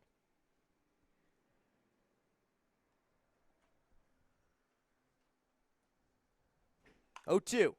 Grounded up the middle. Lucas Albert diving play. Flips to second for 1. And they will get him. Great play there from Lucas Albert. Doing it at the plate and doing it in the field. Dove on his face and somehow the ball ended up in his glove to get the first out of the inning.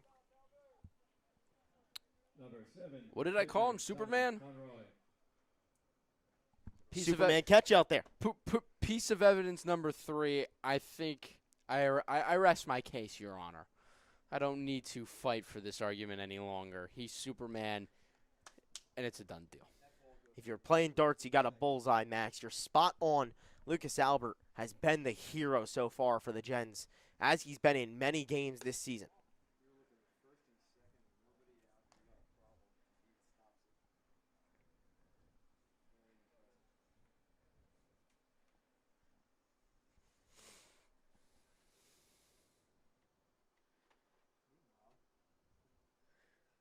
Two-0 down in the dirt, skips away, but not far enough. J.C. LaQuara with a decent block, got a piece of leg on it. As the count is now 3-0 to the top of the order man, Tommy Conroy.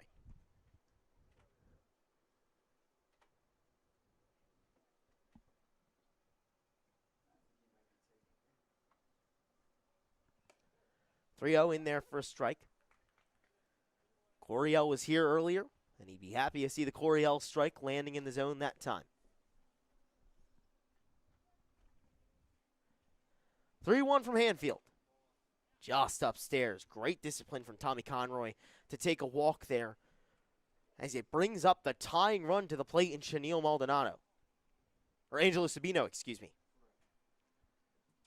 Number 23, first baseman Angelo Sabino, one of the better hitters in this Dirty Birds lineup. Coming to the plate now in a crucial and clutch spot. So far this season, 9 RBI, a .432 slugging percentage with 3 homers. All within the realm of possibility for him to put one over the fence and tie this game up. Hanfield checks the runners, 0-1, fouled away by Sabino. So now Jason Hanfield way ahead in the count, 0-2. Hanfield up to 68 pitches. Came in relief of Bryce Mioski, who threw 70.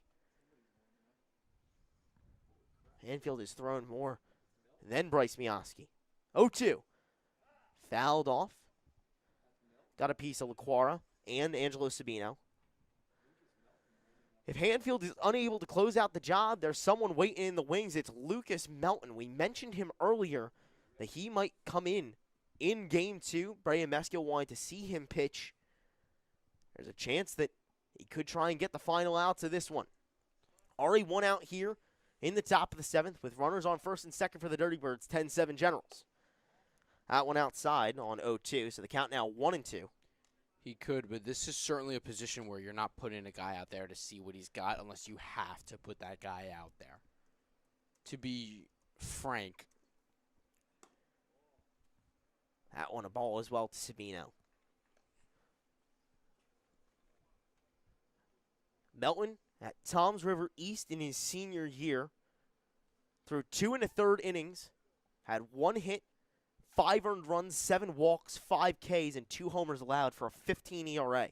Only through 14 2/3 innings pitched in his high school career. That one held off on by Angelo Sabino. They appeal, and the call will remain the same. So the count now moves to full. It was 0-2 to Sabino, but Hanfield has lost him a little bit. A crucial payoff pitch coming. Zarzuela on second, Conroy on first. 1 down, 10-7 Generals here in the top of the 7th. Hanfield rocks the leg, kicks and fires. The payoff pitch popped up out towards center field. Francis on a couple back pedals ranges to it and gets to it. No one able to tag up, and it's a very effective out for the Generals. Great job by TJ Francis to get a hold of that one.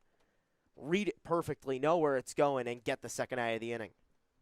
Number 16, right fielder. So the last hope for the Dirty Birds is in the bat of Chenille Maldonado. And this is a guy that can do damage. This is certainly not a position where if you're a Generals fan, you're starting to think, all right, well, maybe we can get out of it. No, the worry and the nerves should definitely still be there, and the anxiety, because this is a guy with the build, the size, and the power to turn this game on its head with one swing of the bat.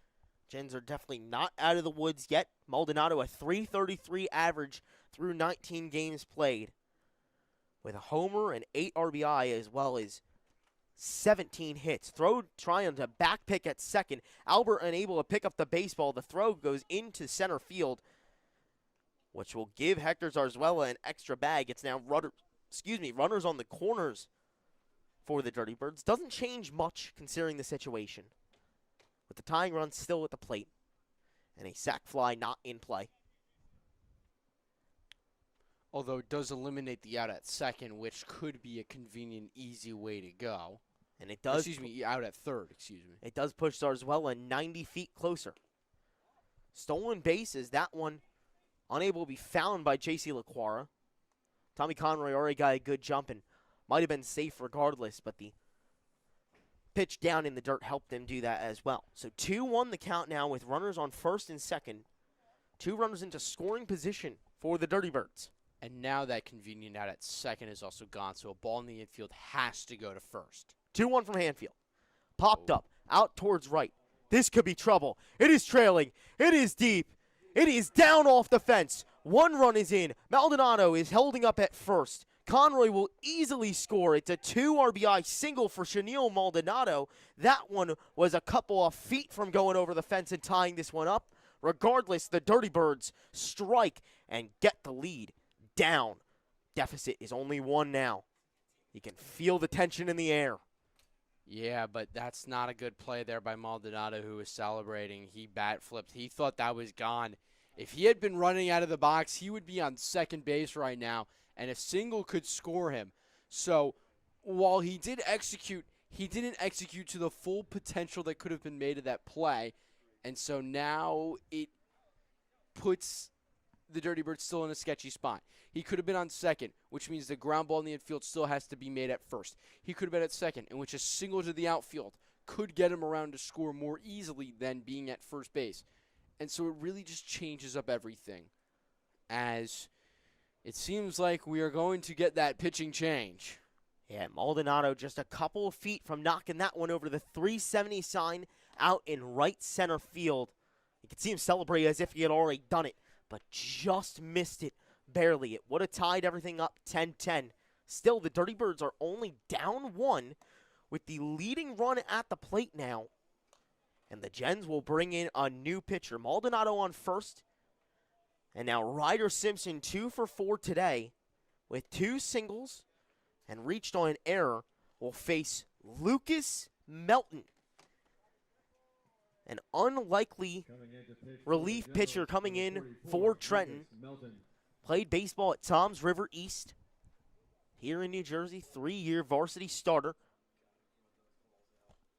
And he's coming into a high leverage spot for his first pitching appearance of the ECCBL season, second pitching appearance of the ECCBL season, as Melton, so far this season, came in for 1 appearance, recorded 7 outs, faced 15 batters, gave up 4 hits, 1 run, 1 hit by pitch, 5 walks, and 3 strikeouts. 68 pitches thrown for a 3.86 ERA. Melton, walks were a problem for him in high school as well. 31 walks to 25 strikeouts in 14 2/3 innings pitched over his high school career. He'll be facing Ryder Simpson as he steps into the box for a massive, monumental at-bat.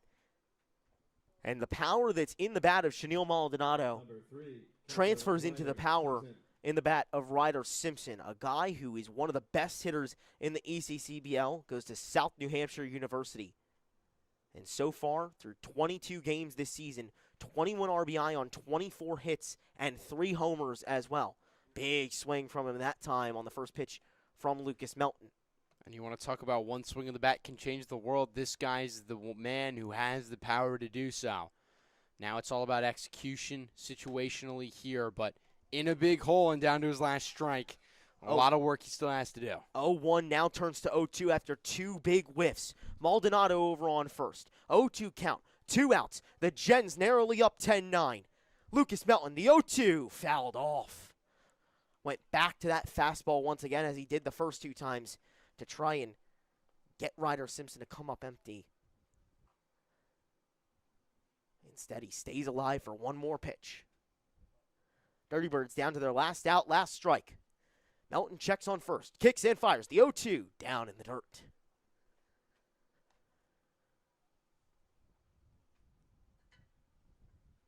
This has been a roller coaster contest between these 2 teams. A storybook finish. 1-2 with 2 outs. Maldonado on first. The pitch fouled off by Simpson. A la Bee Gees staying alive. The pun's on point, man. It's just so excellent. Melton comes set. 1-2 delivery. Upstairs gets away. Maldonado will easily be able to make his way to second. And now he's into scoring position. That one a crucial wild pitch that could prove costly for the Gens. He should be on third. Absolutely should be on third. And any sort of hit should score him. Instead, he's on second. 2-2 with 2 outs and Maldonado on second. Simpson back into the righty batter's box to face the lefty Melton. The 2-2 swung on and missed. Lucas Melton comes up massive in the big spot to give the Gens the victory. They take it down 10-9 in a storybook finish from Moody Park. In the 7th, 2 runs, 1 hit. There was an error and 1 left. Lucas Albert, the hero at the plate. Lucas Melton, the hero on the mound. The duo of Lucases clutch out a win for Trenton. 2 hours, 44 minutes, and all that time leads to the Trenton Generals taking down a 10-9 victory, where hitting late stage with 2 outs ended up being the biggest thing for the Gens. They score 4 in the 5th, 3 in the 6th to go ahead 10-7, and then somehow they close out that victory despite the tension growing here from Moody Park. I had to sit down for a moment. What a moment that was. Down to the wire and found a way to simply get it done. Unbelievable. If you tuned in for a great one. The Gens take 2 of 3 from the Dirty Birds and push themselves 1 step closer to being in those Liberty Division playoffs in the ECCBL. Final line score, the Gens with 10 runs on 13 hits. The Dirty Birds on 9 runs and 8 hits. 2 errors apiece for both teams, but the Gens are the ones who prevail in the big moment, come up clutch at the plate, and close things down on the mound. Thanks so much for tuning in for this crucial contest as the playoff push continues. For my partner, Max Raymond, and myself, Charlie Jones, we'll see you next time on Tuesday for more ECCBL action right here on Jersey Baseball Nation. Gens take it down 10-9 here in the second game of 2 of the